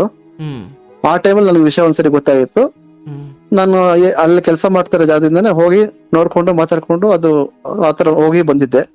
ಈ ತರ ಯಾವಾಗಾದ್ರೂ ಒಂದ್ಸರಿ ನನಗೆ ಅದು ಟಚ್ಗೆ ಬರ್ತಾ ಇದ್ರು ಅವರು. ಯಾವಾಗ ಕಾಂಟ್ಯಾಕ್ಟ್ ಇರ್ತಾರಲ್ಲ, ಯಾವಾಗ ಒಂದ್ಸರಿ ಆಯ್ತು. ಆಮೇಲೆ ನನ್ನ ತಂಗಿ ಮದುವೆ ಸೆಟ್ ಆಯ್ತು. ಆಮೇಲೆ ಮದುವೆನೂ ಆಯ್ತು ಅವ್ರದ್ದು. ಸ್ವಲ್ಪ ಅವಾಗ ನನಗೆ ಸ್ವಲ್ಪ ನನ್ನ ಕಡೆ ಒಲವು ತೋರಿಸ್ದೆ, ನಮ್ ತಾಯಿ ಕಡೆ. ಏನೇಮ್ಮ ಇದು ಸಾಲ ಎಲ್ಲ ಮಾಡಿದೆಲ್ಲ, ಹಿಂಗ ಮದುವೆ ಎಲ್ಲ ಅವರೇ ಮಾಡ್ಕೊಂಡ್ರು, ಬಟ್ ಏನಾದ್ರು ಖರ್ಚುಗಳು ಇರ್ತದಲ್ಲ ಗುರುಗಳೇ, ಸ್ವಲ್ಪ ಅದೇ ಸ್ವಲ್ಪ ಸಾಲ ಅವ್ರ ಲೆಕ್ಕದಲ್ಲಿ. ನನಗೆ ಅದು ಇಷ್ಟ ಆಗಿಲ್ಲ. ಅಂದ್ರೆ ನಮ್ ತಾಯಿ ಮೇಲೆ ಹಾಕ್ತಿದೀನಿ, ನಮ್ ತಾಯಿನೇ ಕಷ್ಟ ಪಡ್ತಾರೇನೋ ಅಂತ ಹೇಳ್ಬಿಟ್ಟು ಆತರ ನಾನು ಇದ್ ಮಾಡ್ಕೊಂಡು ನಾನು ಕೆಲ್ಸಕ್ಕೆ ಹೋಗ್ತೀನಮ್ಮ ಅಂತ ಅಂದ್ಬಿಟ್ಟು ನಮ್ ತಾಯಿ, ನಾನು ಕೆಲ್ಸಕ್ಕೆ ಹೋಗ್ತೀನಿ ಅಂದ್ಬಿಟ್ಟು ನಮ್ ತಾಯಿಗೆ ಹೇಳ್ಬಿಟ್ಟು ನಾನು ಕೆಲ್ಸಕ್ಕೆ ಹೋದೆ. ಕೆಲ್ಸಕ್ಕೆ ಹೋಗಿ ನನ್ ದುಡ್ದಿದ್ದು ಅವ್ರಿಗೆ ಕೆಲ್ಸ ಕೊಡ್ತಾ ಇದ್ದೆ. LLB ಕತೆ ಏನಾಯ್ತು? LLB ಮಾಡ್ತಾ ಇದ್ದಂಗೆ ಗುರುಗಳೇ ಇದು. ಓಕೆನಪ್ಪ. ತಮಿಳ್ನಾಡಿಗೆ ಹೋಗಿದ್ದೆ ಕೆಲ್ಸಕ್ಕೆ ಅಂದ್ಬಿಟ್ಟು, ಕೋಳಿ ಫಾರ್ಮ್ ಅಲ್ಲಿ ಕೆಲಸ ಮಾಡ್ತಾ ಇದ್ದೆ ಸೂಪರ್ವೈಸರ್ ಆಗಿ. ಅಲ್ಲಿ ಕೆಲಸ ಮಾಡ್ಕೊಂಡು ಹೆಲ್ಪ್ ಮಾಡ್ಕೊಂಡು ಇದ್ ಮಾಡ್ತಾ ಇದ್ದೆ. ಈ ಕಾಲೇಜು ಅಟೆಂಡೆನ್ಸ್ ಪ್ರಾಬ್ಲಮ್ ಬಂದ್ಬಿಡ್ತು. ಇದನ್ನ ಎಕ್ಸಾಮ್ ಬರೆಯಕ್ ಆಗಿಲ್ಲ. ಮತ್ತೆ ಅದು ಸ್ವಲ್ಪ ಹಿಂಗೆ ಸ್ವಲ್ಪ ಅಂದ್ರೆ ಟೀಚರ್ಸ್ ಹತ್ರ ಎಲ್ಲ, ಲೆಕ್ಚರರ್ಸ್ ಹತ್ರ ಸ್ವಲ್ಪ ನಾನು ರಿಕ್ವೆಸ್ಟ್ ಮಾಡ್ಕೊಂಡು 3rd ಇಯರ್ 4th ಇಯರ್ ಮಾಡಿದೆ. ಮತ್ತೆ ಪ್ರಿನ್ಸಿಪಾಲ್ ಚೇಂಜ್ ಆದ್ರು. ಫೈನಲ್ ಇಯರ್ ಅಲ್ಲಿ ನನಗೆ ಎಕ್ಸಾಮ್ ಬರೆಯಕ್ಕೆ ಅವಕಾಶ ಕೊಟ್ಟಿಲ್ಲ. ಸರಿ, ನಾನೇನ್ ಮಾಡಿದೆ, ಮತ್ತೆ ಅಲ್ಲಿಂದ ಕೆಲಸ ಬಿಟ್ಟು ಬಂದ್ಬಿಟ್ಟೆ. ನಾನು ಈ ತರ ನಾನು ಓದ್ಬೇಕು, ನಾನು ಹೋಗ್ತೀನಿ. ಅಷ್ಟಕ್ಕೆ ಸ್ವಲ್ಪ ಸುಧಾರಣೆ ಕಂಡ್ಕೊಂಡ್ರು, ಸಾಲ ಇದೆ ಅಂತ ಸುಧಾರಣೆ ಕಂಡ್ಕೊಂಡ್ರು. ನಾನು ಸರಿ ಆಯ್ತು, ನಾನು ಮತ್ತೆ ಎಜುಕೇಶನ್ ಕಂಪ್ಲೀಟ್ ಮಾಡ್ತೀನಿ ಅಂತ ಹೇಳ್ಬಿಟ್ಟು ರಿಟರ್ನ್ ಬಂದೆ.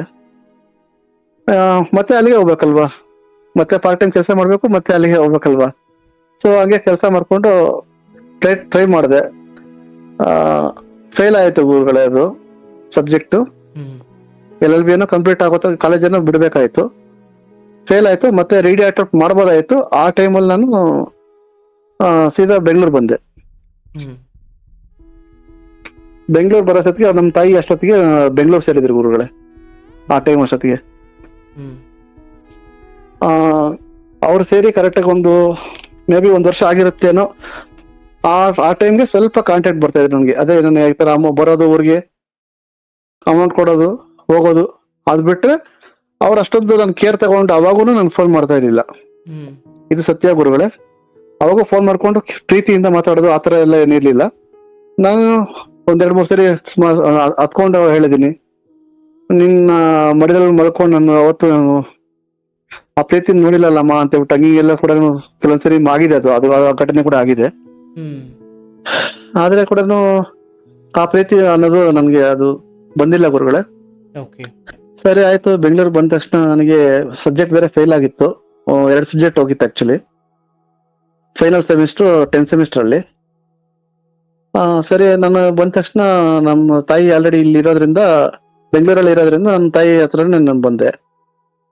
ನೆಕ್ಸ್ಟ್ ಏನು ಅಂತ ಹೇಳ್ಬಿಟ್ಟು, ಅದೇ ಇನ್ನ ಸಬ್ಜೆಕ್ಟ್ ಪಾಸ್ ಮಾಡ್ಬೇಕು ನನಗೆ, ನನ್ನ ವಕೀಲ ವೃತ್ತಿ ಏನಿದೆಯೋ ಅವಾಗ ಸ್ಟಾರ್ಟ್ ಮಾಡ್ಬೇಕು ಅನ್ನೋದು ನನ್ನ ಮೈಂಡಲ್ಲಿ ಇದ್ದಿದ್ದು.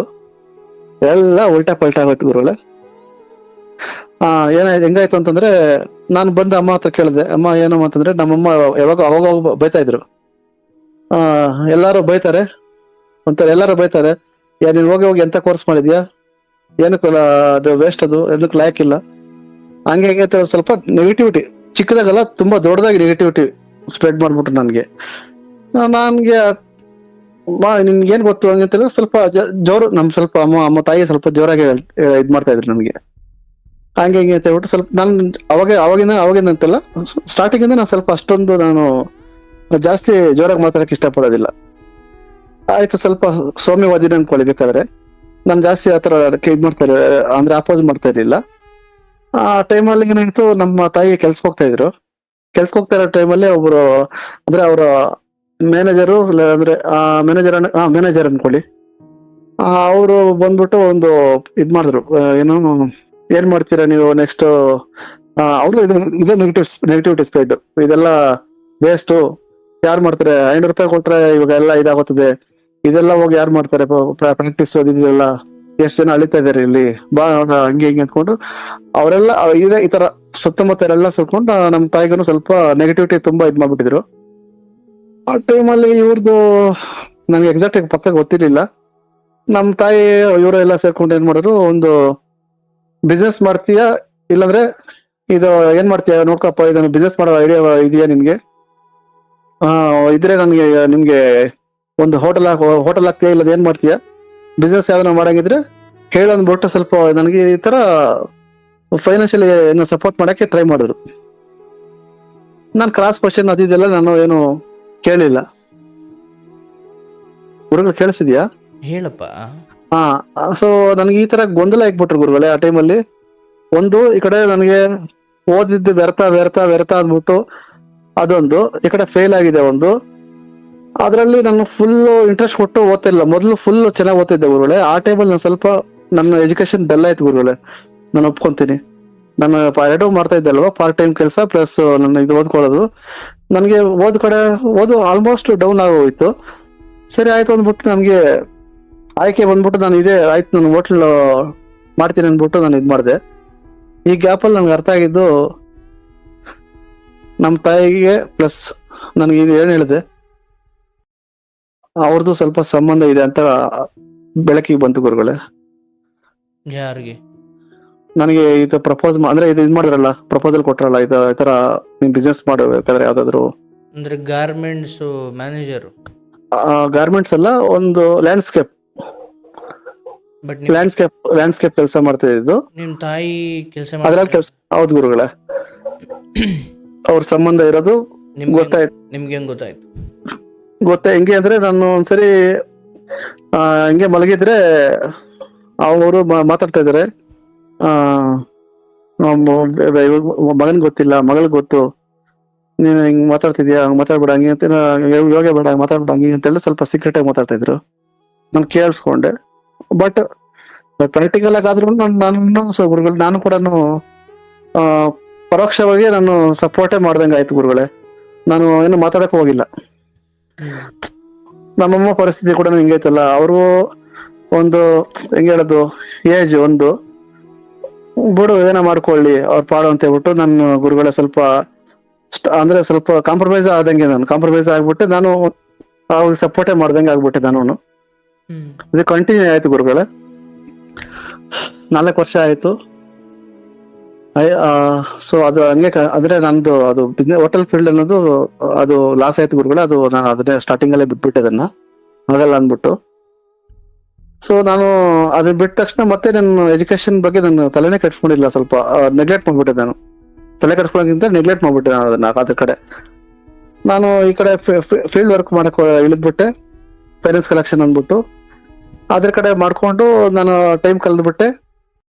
ಸೊ ನನ್ಗೆ ಈ 4 ವರ್ಷ 5 ವರ್ಷ ಕಳೀತಾ ಇದ್ದಂಗೆ ಒಂದು ನ್ಯೂಸ್ ಬಂತು. ಅಂದ್ರೆ ಇದು ನೀವು ಎಕ್ಸಾಮ್ ಬರೆಯಂಗಿದ್ರೆ ಇವಾಗ ಲಾಸ್ಟ್ ಬರೀಬೇಕು, ನೆಕ್ಸ್ಟ್ 5 years ಆದ್ಮೇಲೆ ನೀವು ಕಟ್ಟಿ ಬರೆಯಕ್ ಕೂಡ ಆಪ್ಷನ್ ಇಲ್ಲ ಅಂದ್ಬಿಟ್ಟು ಗೊತ್ತಾಯ್ತು.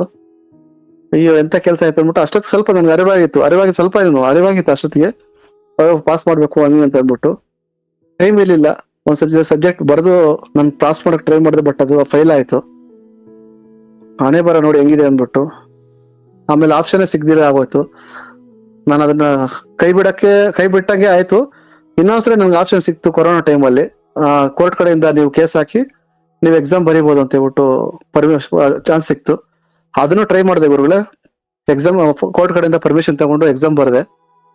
ಸೊ ಅದು ರಿಸಲ್ಟ್ ಆಕ್ಚುಲಿ ಬಂದಿಲ್ಲ, ಬಟ್ ನಮ್ ಲೆಕ್ಚರರ್ ಕಡೆಯಿಂದ ರಿಸಲ್ಟ್ ನನ್ಗೆ ಬರ್ಬೇಕು ಸರ್, ಈ ತರ ಸ್ವಲ್ಪ ಚೆಕ್ ಮಾಡಿ ಸರ್, ಹೆಂಗಿದು ಯಾವ ತರ ರಿಸಲ್ಟ್ ಬೇಕಲ್ಲ ನಮ್ಗೆ ಹೆಂಗೆ ಅಂತ ಕೇಳೋದಕ್ಕೆ ನಾನು ಯೂನಿವರ್ಸಿಟಿ ಹೋಗ್ತೀನಿ ಅಂದ್ಬಿಟ್ಟು ಅವರು ಹೋಗಿ ಚೆಕ್ ಮಾಡಿದ್ರೆ ಫೇಲ್ ಆಗಿದೆ, ನೀನೇನ್ ಪ್ರಯತ್ನ ಮಾಡ್ತೀಯ ಬಿಟ್ಬಿಡು ಹಂಗೆ ಅಂತ ಹೇಳ್ಬಿಟ್ಟು ಅವರು ನಂಗೆ ಸಜೆಷನ್ ಮಾಡಿದ್ರು ಗುರುಗಳೇ.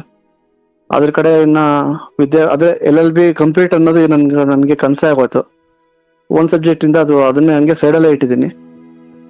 ನೆಕ್ಸ್ಟ್ ಈ ನನ್ನ ಜೀವನಕ್ಕೆ ಮದುವೆ ಜೀವನಕ್ಕೆ ಬಂದ್ರೆ ಗುರುಗಳೇ, ನನಗೆ ಒಂದು 28 ವರ್ಷದಿಂದ 28-29 ವರ್ಷಕ್ಕೆ ನಾನು ಮದುವೆ ಟ್ರೈ ಮಾಡಿದ್ದು.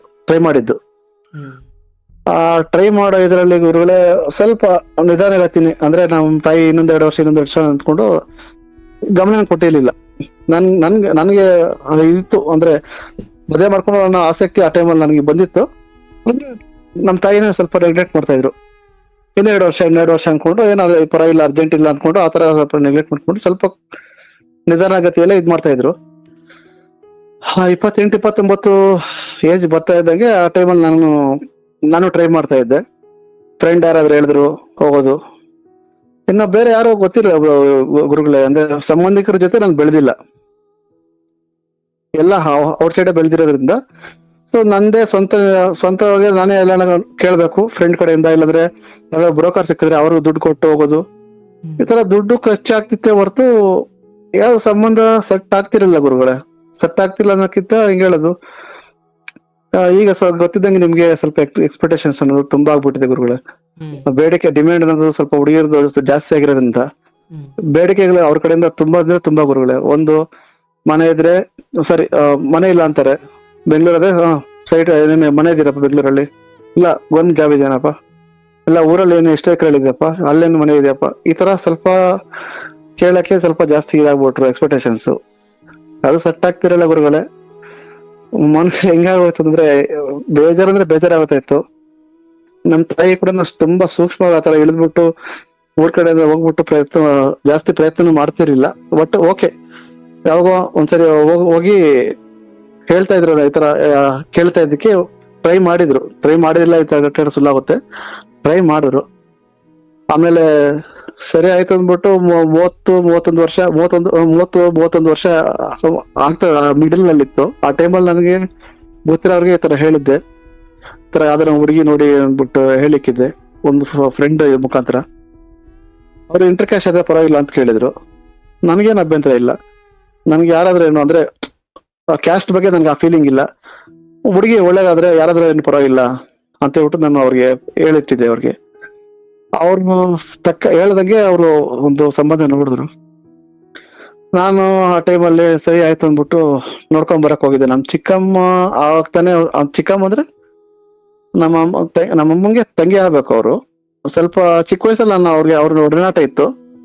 ಆಮೇಲೆ ನಾನು ದೊಡ್ಡನಾದ್ಮೇಲೆ ಅಂದ್ರೆ ಇಲ್ಲಿ ಬೆಂಗಳೂರು ಬಂದ್ಮೇಲೆ ಸಿಕ್ಕಿದ್ ಸ್ವಲ್ಪ ಒಂದು 10 ವರ್ಷ ಗ್ಯಾಪ್ ಅಲ್ಲಿ ಸಿಕ್ಕಿದ್ರು ಅವರು. ಪರಿಚಯ ಅಂದ್ರೆ ಆ ಕಾಂಟ್ಯಾಕ್ಟ್ ಮತ್ತೆ ಸಿಕ್ತು. ಹಂಗಾಗಿ ಅವ್ರನ್ನ ಕರ್ಕೊಂಡೋಗಿ ಇವ್ರ ನೋಡ್ಕೊಂಡ್ ಬಂದೆ. ನಮ್ ತಾಯಿನೇ ಕಳ್ಸಿದ್ರು. ಅಂದ್ರೆ ತಾಯಿನ ಸರಿ ಆಯ್ತು ಕರ್ಕೊಂಡು ಹೋಗಂತ ಹೇಳ್ಬಿಟ್ಟು ಹೇಳಿದ್ರು. ಈ ಗ್ಯಾಪ್ ಅಲ್ಲಿ ನಮ್ ತಂದೆ ತೀರ್ಕೊಂಡಿದ್ರು, ಹಂಗಾಗಿ ನಮ್ ತಾಯಿ ಬಂದಿರ್ಲಿಲ್ಲ. ಸರಿ ಆಯ್ತು ಅಂದ್ಬಿಟ್ಟು ನಾನು ಇವ್ರ ಜೊತೆ ಹೋಗಿ ನೋಡ್ಕೊಂಡ್ ಬಂದೆ. ಓಕೆ, ನನಗೇನೋ ಹುಡುಗಿ ಇಷ್ಟ ಆದ್ರು. ಆಮೇಲೆ ನಮ್ ಚಿಕ್ಕಮ್ಮದು ನಮ್ ತಾಯಿಗೆ ಸ್ವಲ್ಪ ಕ್ಲಾಸಸ್ ಅಂದ್ರೆ ಅವರು ಹಳೆ ದ್ವೇಷಗಳು ಯಾವ್ದೋ ಸಮಥಿಂಗ್ ಬೇರೆ ಇತ್ತು ಗುರುಗಳೇ. ಅದೆಲ್ಲ ಹೇಳ್ತಾ ಕೂತ್ಕೊಂಡ್ರೆ ಸುಮ್ನೆ ಸಮಯ ವ್ಯರ್ಥ ಆಗುತ್ತೆ. ಹಂಗಾಗಿ ಅವ್ರು ಸ್ವಲ್ಪ ದೂರ ಆದ್ರ ಅದರಿಂದ ಅವ್ರ ಸಮಸ್ಯೆಗಳೆಲ್ಲ ವೇಸ್ಟ್ ಆಗುತ್ತೆ. ಆಮೇಲೆ ಸರಿ ಆಯ್ತು ಅಂದ್ಬಿಟ್ಟು ಸೆಟ್ ಇದನ್ನು ನನಗೆ ಇಷ್ಟ ಆಯ್ತು ಮಾಡ್ಕೊಳ್ಳೋಣ ಅಂದ್ಬಿಟ್ಟು ನನಗೇನು ಇದ್ ಮಾಡ್ಕೊಂಡೆ. ನಮ್ ತಾಯಿಗೆ ವಿಷಯ ಹೇಳಿದೆ, ಇದು ಇಂಟರ್ ಕ್ಯಾಸ್ಟ್ ಅಮ್ಮ, ಇವರು ನಮ್ ಕ್ಯಾಸ್ಟ್ ಅಲ್ಲ, ನಿನ್ಗೆ ಒಪ್ಪಿಗೆ ಇದ್ರೆ ನಾನು ಮಾಡ್ಕೊಂತೀನಿ ಅಂತ ಹೇಳ್ಬಿಟ್ಟು ನಮ್ ತಾಯಿಗೆ ಹೇಳಿದೆ, ನಮ್ ತಂಗಿಗೂ ಹೇಳಿದೆ. ಅವ್ರೇನೋ ನೋಡಪ್ಪ ನಿನಗೆ ಇಷ್ಟ ಇದ್ರೆ ನೀನ್ ಮಾಡ್ಕೊ. ಅಮ್ಮ ನನ್ಗೆ ಇಷ್ಟ ಅಲ್ಲಮ್ಮ, ನಿನಗೆ ಇಷ್ಟ ಇದೆಯಾ ಇಲ್ವಾ ಅದೇ ಫಸ್ಟ್ ನನಗೆ. ಇಷ್ಟನೇ, ಆಯ್ತು ಅದ್ರಲ್ಲಿ ಏನಿದೆ, ಆಯ್ತು ಮಾಡ್ಕೊ. ಯಾವ ಕ್ಯಾಸ್ಟ್ ಅವರು ಅಂತಂದ್ರು. ನಾನು ಯಾವ್ದೇ ಕಾರಣಕ್ಕೂ ಅವ್ರ ಹತ್ರ ಇದೇ ಒಂದು ಮಾಡಿದ್ದು ಗುರುಗಳೇ, ಯಾವ್ದೇ ಕಾರಣಕ್ಕೂ ಅವ್ರ ಕ್ಯಾಸ್ಟು ನನಗೆ ಗೊತ್ತು, ಬಟ್ ನಾನು ಯಾವ್ದೇ ಕಾರಣಕ್ಕೂ ನಿಮ್ಗೆ ಹೇಳೋದಿಲ್ಲ, ನೀವು ನನ್ ಕೇಳಬೇಡ್ರಿ, ನಾನು ನಿಮ್ಗೆ ಹೇಳೋದಿಲ್ಲ, ಗೊತ್ತಿಲ್ದಂಗೆ ಹಂಗೆ ಇರ್ಬೇಕು, ಇದಕ್ಕೆ ಓಕೆ ನಾನು ನಿಮ್ಗೆ ಒಪ್ಪಿಗೆನಾ ಅಂತ ಹೇಳಿದೆ. ಅವ್ರೇನೋ ಅದಕ್ಕೇನೋ ಒಪ್ಪಿಗೆ ಕೊಟ್ರು. ಸರಿ, ಎಲ್ರ ಸಮ್ಮುಖದಲ್ಲೇ ಎಲ್ರಿಗೂ ಹೇಳ್ಬಿಟ್ಟು, ಅಂದ್ರೆ ನಮ್ ಚಿಕ್ಕಮ್ಮ ಅವರಿಗೆಲ್ಲ ಹೇಳ್ಬಿಟ್ಟು ಹಿಂಗೆ ಅರೇಂಜ್ ಮ್ಯಾರೇಜ್ ತರ ನಾನು ಮದುವೆ ಮಾಡ್ಕೊಂಡೆ, ಸಿಂಪಲ್ ಆಗಿ ಮಾಡ್ಕೊಂಡೆ ದೇವಸ್ಥಾನದಲ್ಲಿ. ಅದಾಗಿದ್ದು ಸ್ಟಾರ್ಟಿಂಗ್ ಅಲ್ಲೇ ಗುರುಗಳೇ. 5 ನಿಮಿಷ ಇದೆಯಪ್ಪ. ಗುರುಗಳೇ ಮುಗಿಸ್ಬಿಡ್ತೀನಿ ಗುರುಗಳೇ. ಅದ ಮದುವೆ ಆಗಿದ ತಕ್ಷಣನೇ ಸ್ಟಾರ್ಟಿಂಗ್ ಅಲ್ಲೇ ಗುರುಗಳೇ, ಒಂದು ತಿಂಗಳು ಆಗಿರಲ್ಲ, ಕರೆಕ್ಟ್ ಆಗಿ ತಿಂಗಳು ಆಗಿರಲ್ಲ ಅಂದ್ರೆ ಒಂದು ವಾರ 15 ದಿನ ಆಗಿರಲ್ಲ, ಗಲಾಟೆ ಸ್ಟಾರ್ಟ್ ಆಗುತ್ತೆ ನನ್ನ ಹೆಂಡತಿ ಮೇಲೆ. ಒಂದ್ ಕೆಲ್ಸ ಮಾಡಕ್ ಬರಲ್ಲ, ನೆಟ್ಟು ಕೂತ್ಕೊಳಕ್ ಬರಲ್ಲ, ನೋಡೋದ್ ನೋಡಿ ಹೆಂಗ್ ನೋಡ್ತೀಯಾ, ನಡೆಯೋದ್ ನೋಡಿ ಹೆಂಗ್ ನೋಡ್ತೀಯಾ, ಅಂದ್ರೆ ಒಂದ್ ಅಡಿಗೆ ಮಾಡಕ್ ಬರ್ತಾ ಇರಲಿಲ್ಲ, ನೋಡಿ ಹೆಂಗ ಮಾಡೋದು ಅಂತ ಹೇಳ್ಬಿಟ್ಟು ಸ್ವಲ್ಪ ಗಲಾಟೆ ಮಾಡೋದು, ಅಡಿಗೆ ವಿಷಯದಲ್ಲಿ ಸ್ವಲ್ಪ ಜಾಸ್ತಿ ಮಾಡ್ತಾ ಇದ್ರು. ಅಂದ್ರೆ ಅದರ ಸ್ಟಾರ್ಟ್ ಆಗ್ತಿತ್ತು. ಇದೆಲ್ಲ ಮಾಮೂಲಿ ಅಲ್ವಾ, ಎಲ್ಲ ಮನೆಯಲ್ಲಿ ಹೊಂದ್ಕೊಳ್ಳೋ ಸ್ವಲ್ಪ ಮಾಮೂಲಿ ಇರ್ದಿದ್ದಲ್ವಾ ಅಂದ್ಕೊಂಡು ಮಾಮೂಲಿ ಅದು ನಾನು ಕೆಲ್ಸಕ್ಕೆ ಹೋಗೋದೇನೋ ಬರೋದೇನೋ ಅದು ನಾನು ಮಾಡ್ಕೊಂತ ಇದ್ದೆ.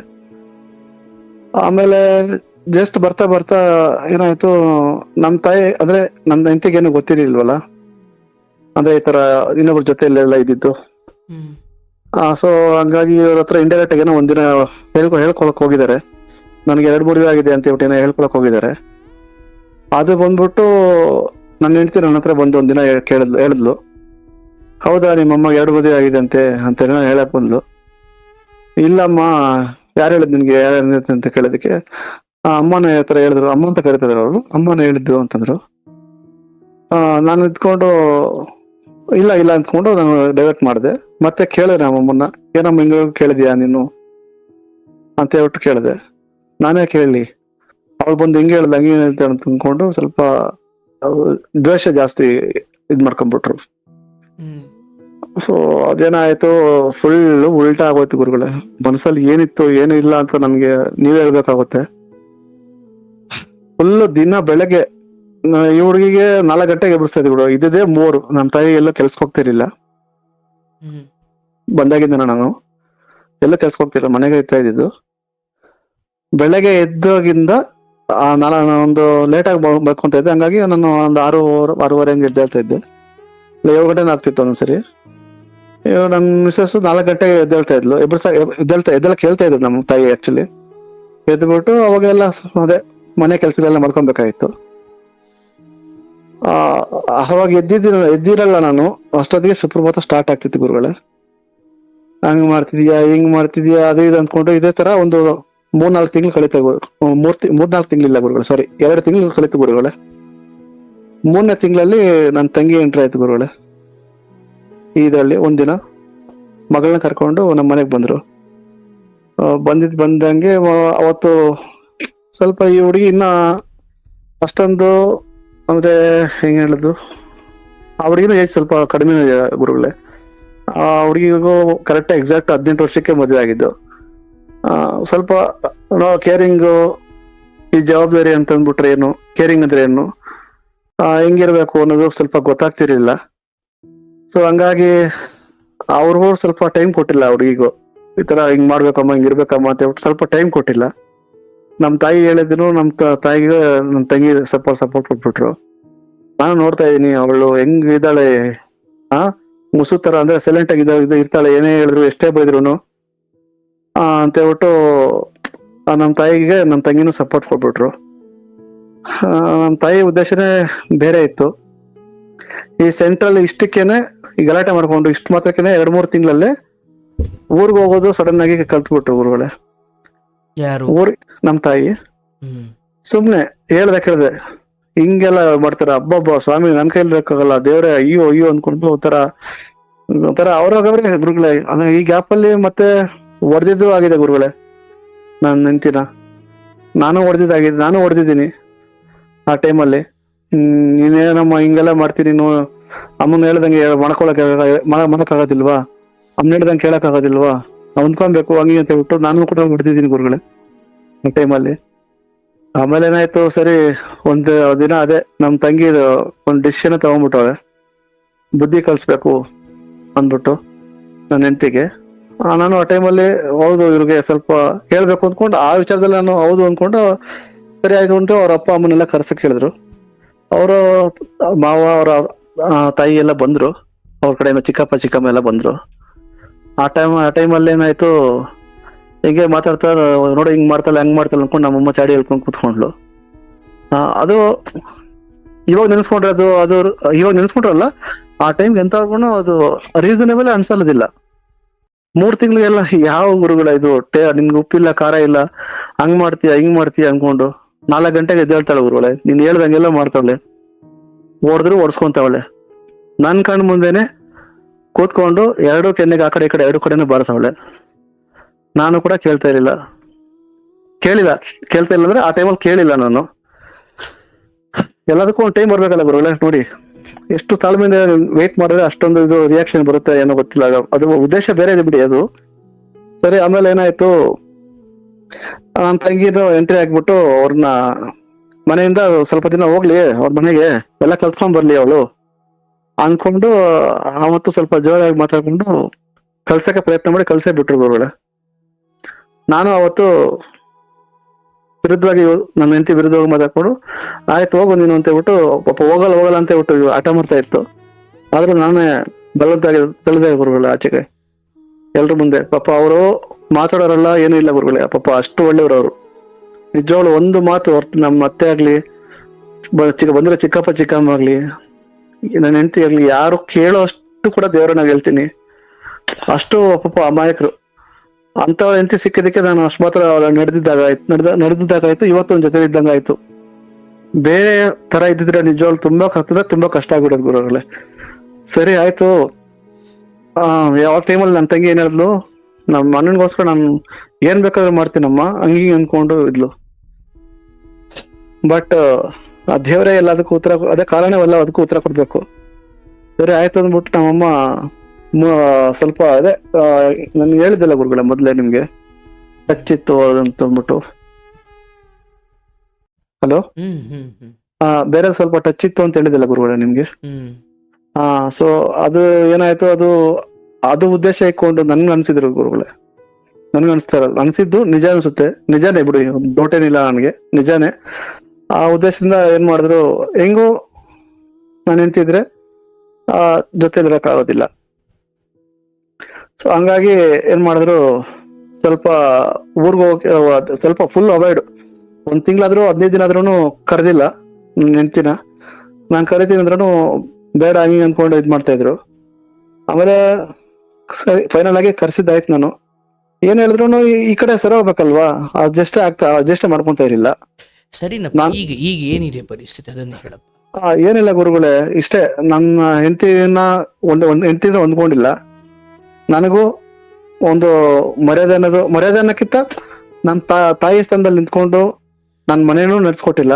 ಸರಿ ಆಯ್ತು, ನಿಮ್ ತಾಯಿಗೆ ಅಂತದ್ದೇನು ಬೇರೆದೇ ಅಕ್ರಮದ ವಾಸನೆಯಲ್ಲಿ ಬರ್ತಾ ಇದೆ, ಆಕೆಗೆ ನಿನ್ನ ಹೆಂಡತಿ ಅಥವಾ ನಿನ್ನ ಹೆಂಡತಿ ಇರೋದ್ರಿಂದ ಆಕೆ ಅಕ್ರಮಕ್ಕೆ ಅಡ್ಡಿ ಬರುತ್ತೇನು? ಸರಿ, ನಾನು ಸಪ್ರೇಟ್ ಇರ್ತೀನಮ್ಮ ಅಂತ ಹೇಳ್ಬೋದಿತ್ತಲ್ಲ ನೀವು. ಹಂಗೆಲ್ಲ ಡೈರೆಕ್ಟ್ ಆಗಿ ಹೇಳೋದಿಲ್ಲ ಗುರುಗಳೇ. ಆಯ್ತು, ಡೈರೆಕ್ಟ್ ಹೇಳೋದು ಬೇಡ, ನೀನು ಹೇಳೋದು ಬೇಡಪ್ಪ. ಆಯ್ತಮ್ಮ, ನಾನು ಯಾಕೋ ನನ್ನ ಹೆಂಡತಿ ನಿನ್ನ ಜೊತೆ ಹೊಂದಾಡ್ಕೊಳಕ್ ಆಗ್ತಿಲ್ಲ, ನನ್ನ ಹೆಂಡತಿಗೆ ಬುದ್ಧಿ ಸರಿ ಇಲ್ಲ, ಆಯ್ತು ನಾವು ಸ್ವಲ್ಪ ಸಪ್ರೇಟ್ ಬದುಕ್ತೀವಿ ನೋಡೋಣ, ಆಮೇಲೆ ಅಲ್ಲೊಂಚೂರು ಬುದ್ಧಿ ಕಲಿಸ್ತೀನಿ, ಆಮೇಲೆ ಯಾಕಂದ್ರೆ ಒಟ್ಟಿಗೆ ಇರೋಕ್ ನಿಮ್ಗೆ ಆಗ್ತಿಲ್ಲ ಅಂದ್ರೆ ಯಾರೋ ಒಬ್ರು ದೂರ ಇರ್ಬೇಕಲ್ಲ. ಮತ್ತೆ ಅಂದ್ರೆ ನಾನು ಇನ್ನೊಂದೇನು ಪ್ರಯತ್ನ ಮಾಡಿದೆ ಅಂದ್ರೆ ಗುರುಗಳೇ, ಈಗ ಅಂದ್ರೆ ಸ್ವಲ್ಪ ಅವ್ರ ವಾತಾವರಣ ಇತ್ತಲ್ಲ, ಅದು ಹೆಂಗಿದ್ರು ತಪ್ಪು ಅಂತ ನಮ್ಗೆ ಆಮೇಲೆ ಆಮೇಲೆ ಗೊತ್ತಾಯ್ತು.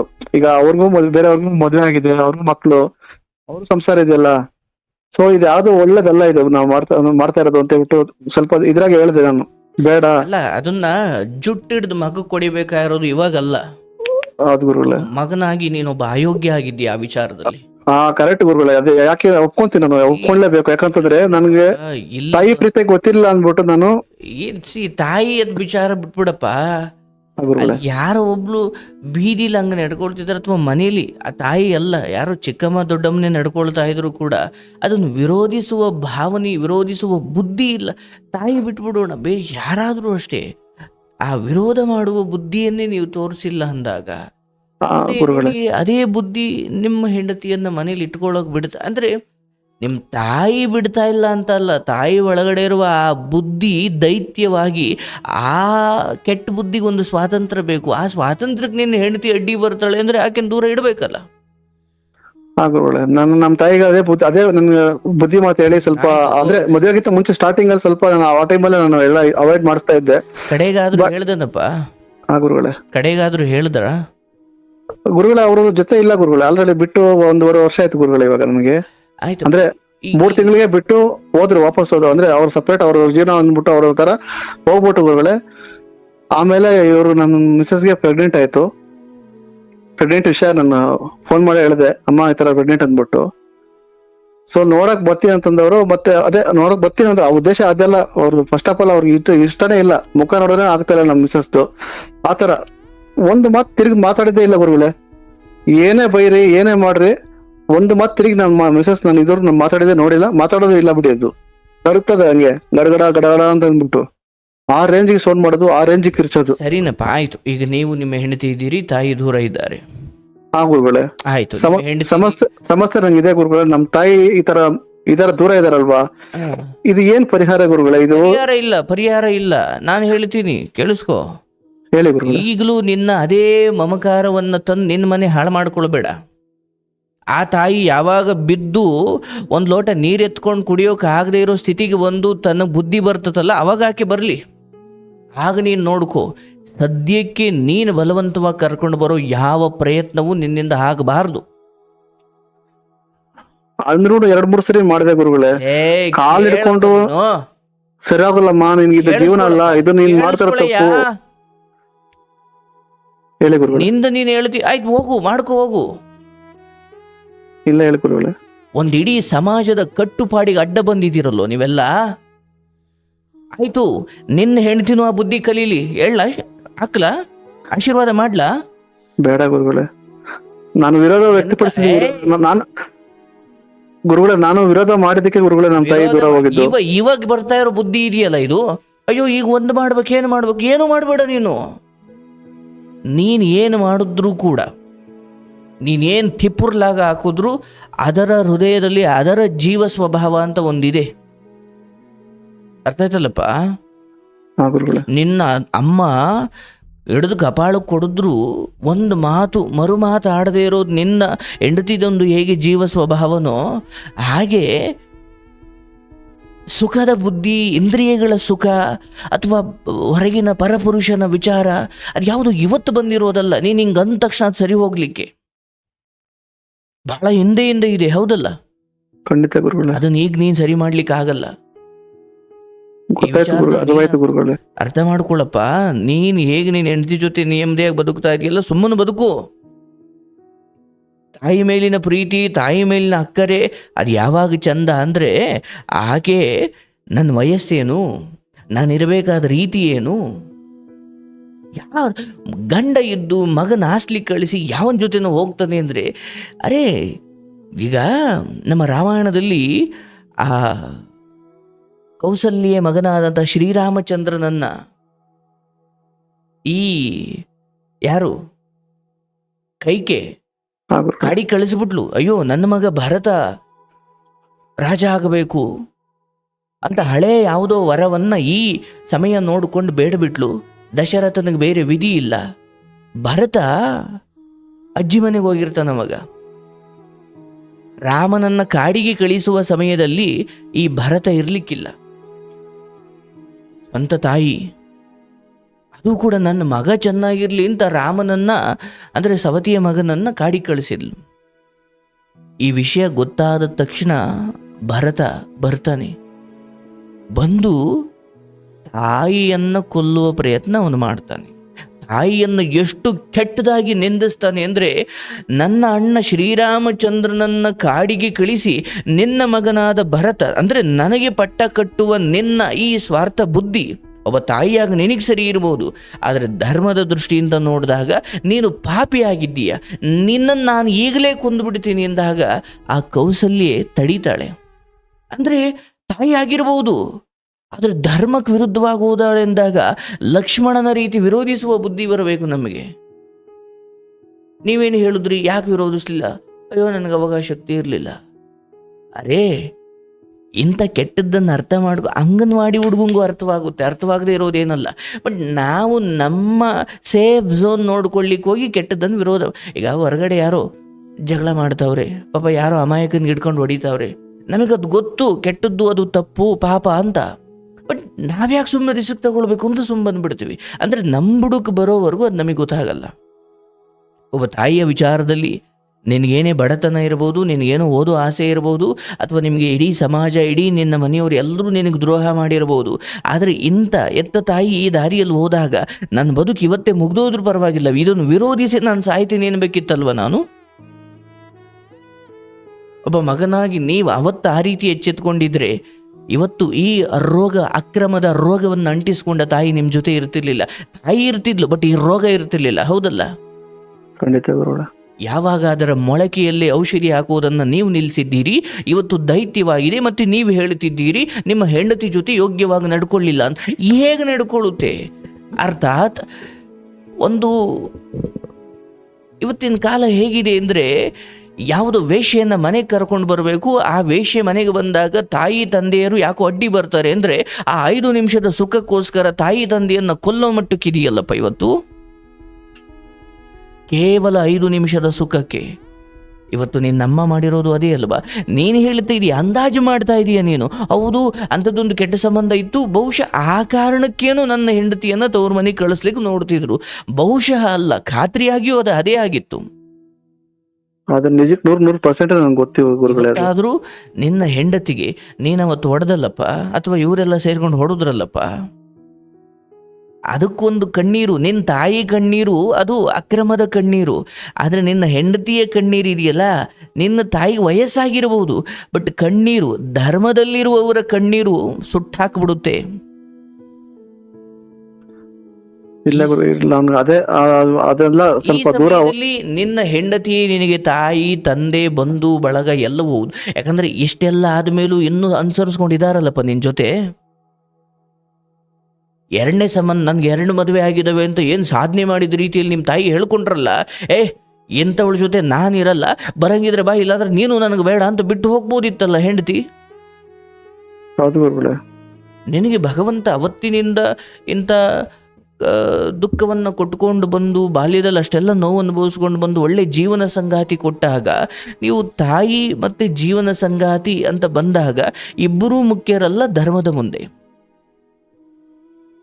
ಹಾಗಾಗಿ ಇವತ್ತು ಯಾಕೋ ತಾಯಿ ದೂರ ಇದ್ದಾಳೆ ಅಥವಾ ತಂಗಿ ದೂರ ಇದ್ದಾಳೆ, ನೀನು ನಿನ್ನ ಮನೆಯನ್ನ ಗಟ್ಟಿಗಿಟ್ಟುಕೊಳ್ಳಪ್ಪ. ನಿನ್ನ ಹೆಂಡತಿಯೊಂದಿಗಿನ ಸಂಬಂಧ, ನಿಮ್ಮಿಬ್ಬರ ಹೊಂದಾಣಿಕೆ, ನಿಮ್ಮಿಬ್ಬರ ಆರ್ಥಿಕ ಸ್ಥಿತಿ, ನಿಮ್ಮ ಮನೆಯ ಮನಸ್ಸುಗಳ ಸ್ಥಿತಿ, ಇದನ್ನು ಗಟ್ಟಿಯಾಗಿಟ್ಕೋ.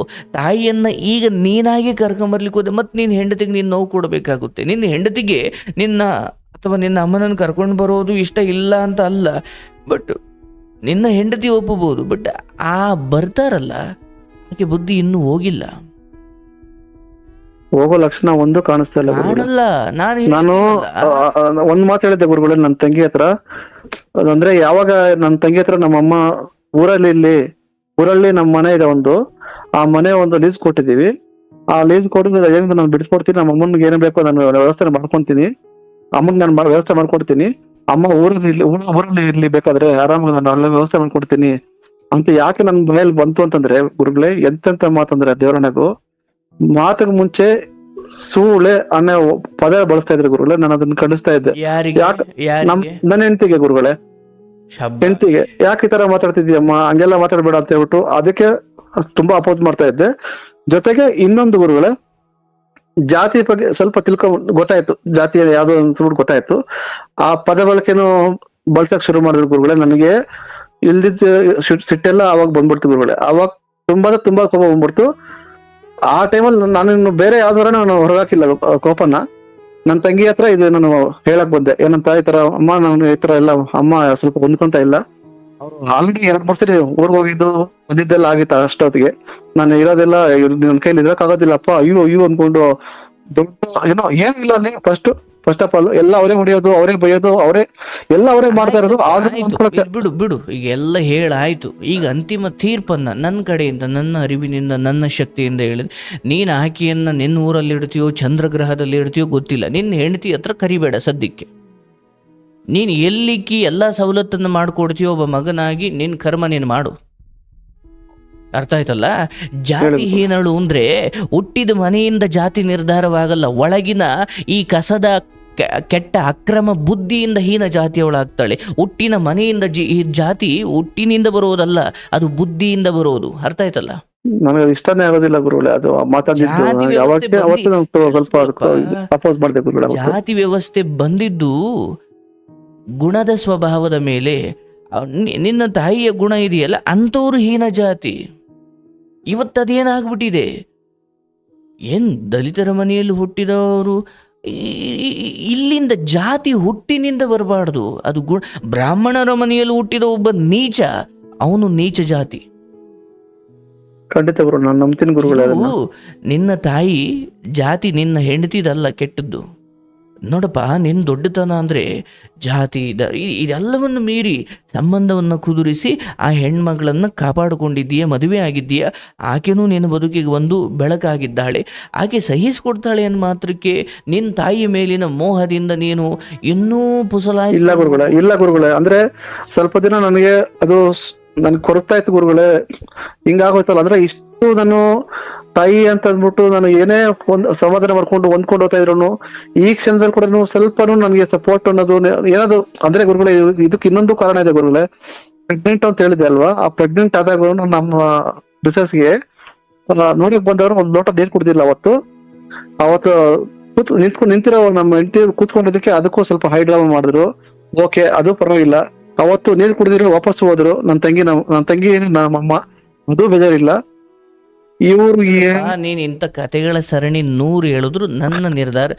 ನನ್ಗದರ ಆಳ ಆಗಲ ಅರ್ಥ ಆಯ್ತಪ್ಪ.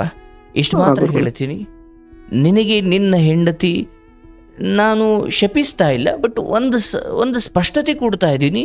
ನಿನ್ನ ಹೆಂಡತಿಯ ತಾಳ್ಮೆಯನ್ನ ನೀನು ಅತಿಯಾಗಿ ದುರ್ಬಳಕೆ ಮಾಡಿಕೊಂಡ್ರೆ ನೀನು ಕೆಡ್ತೀಯ.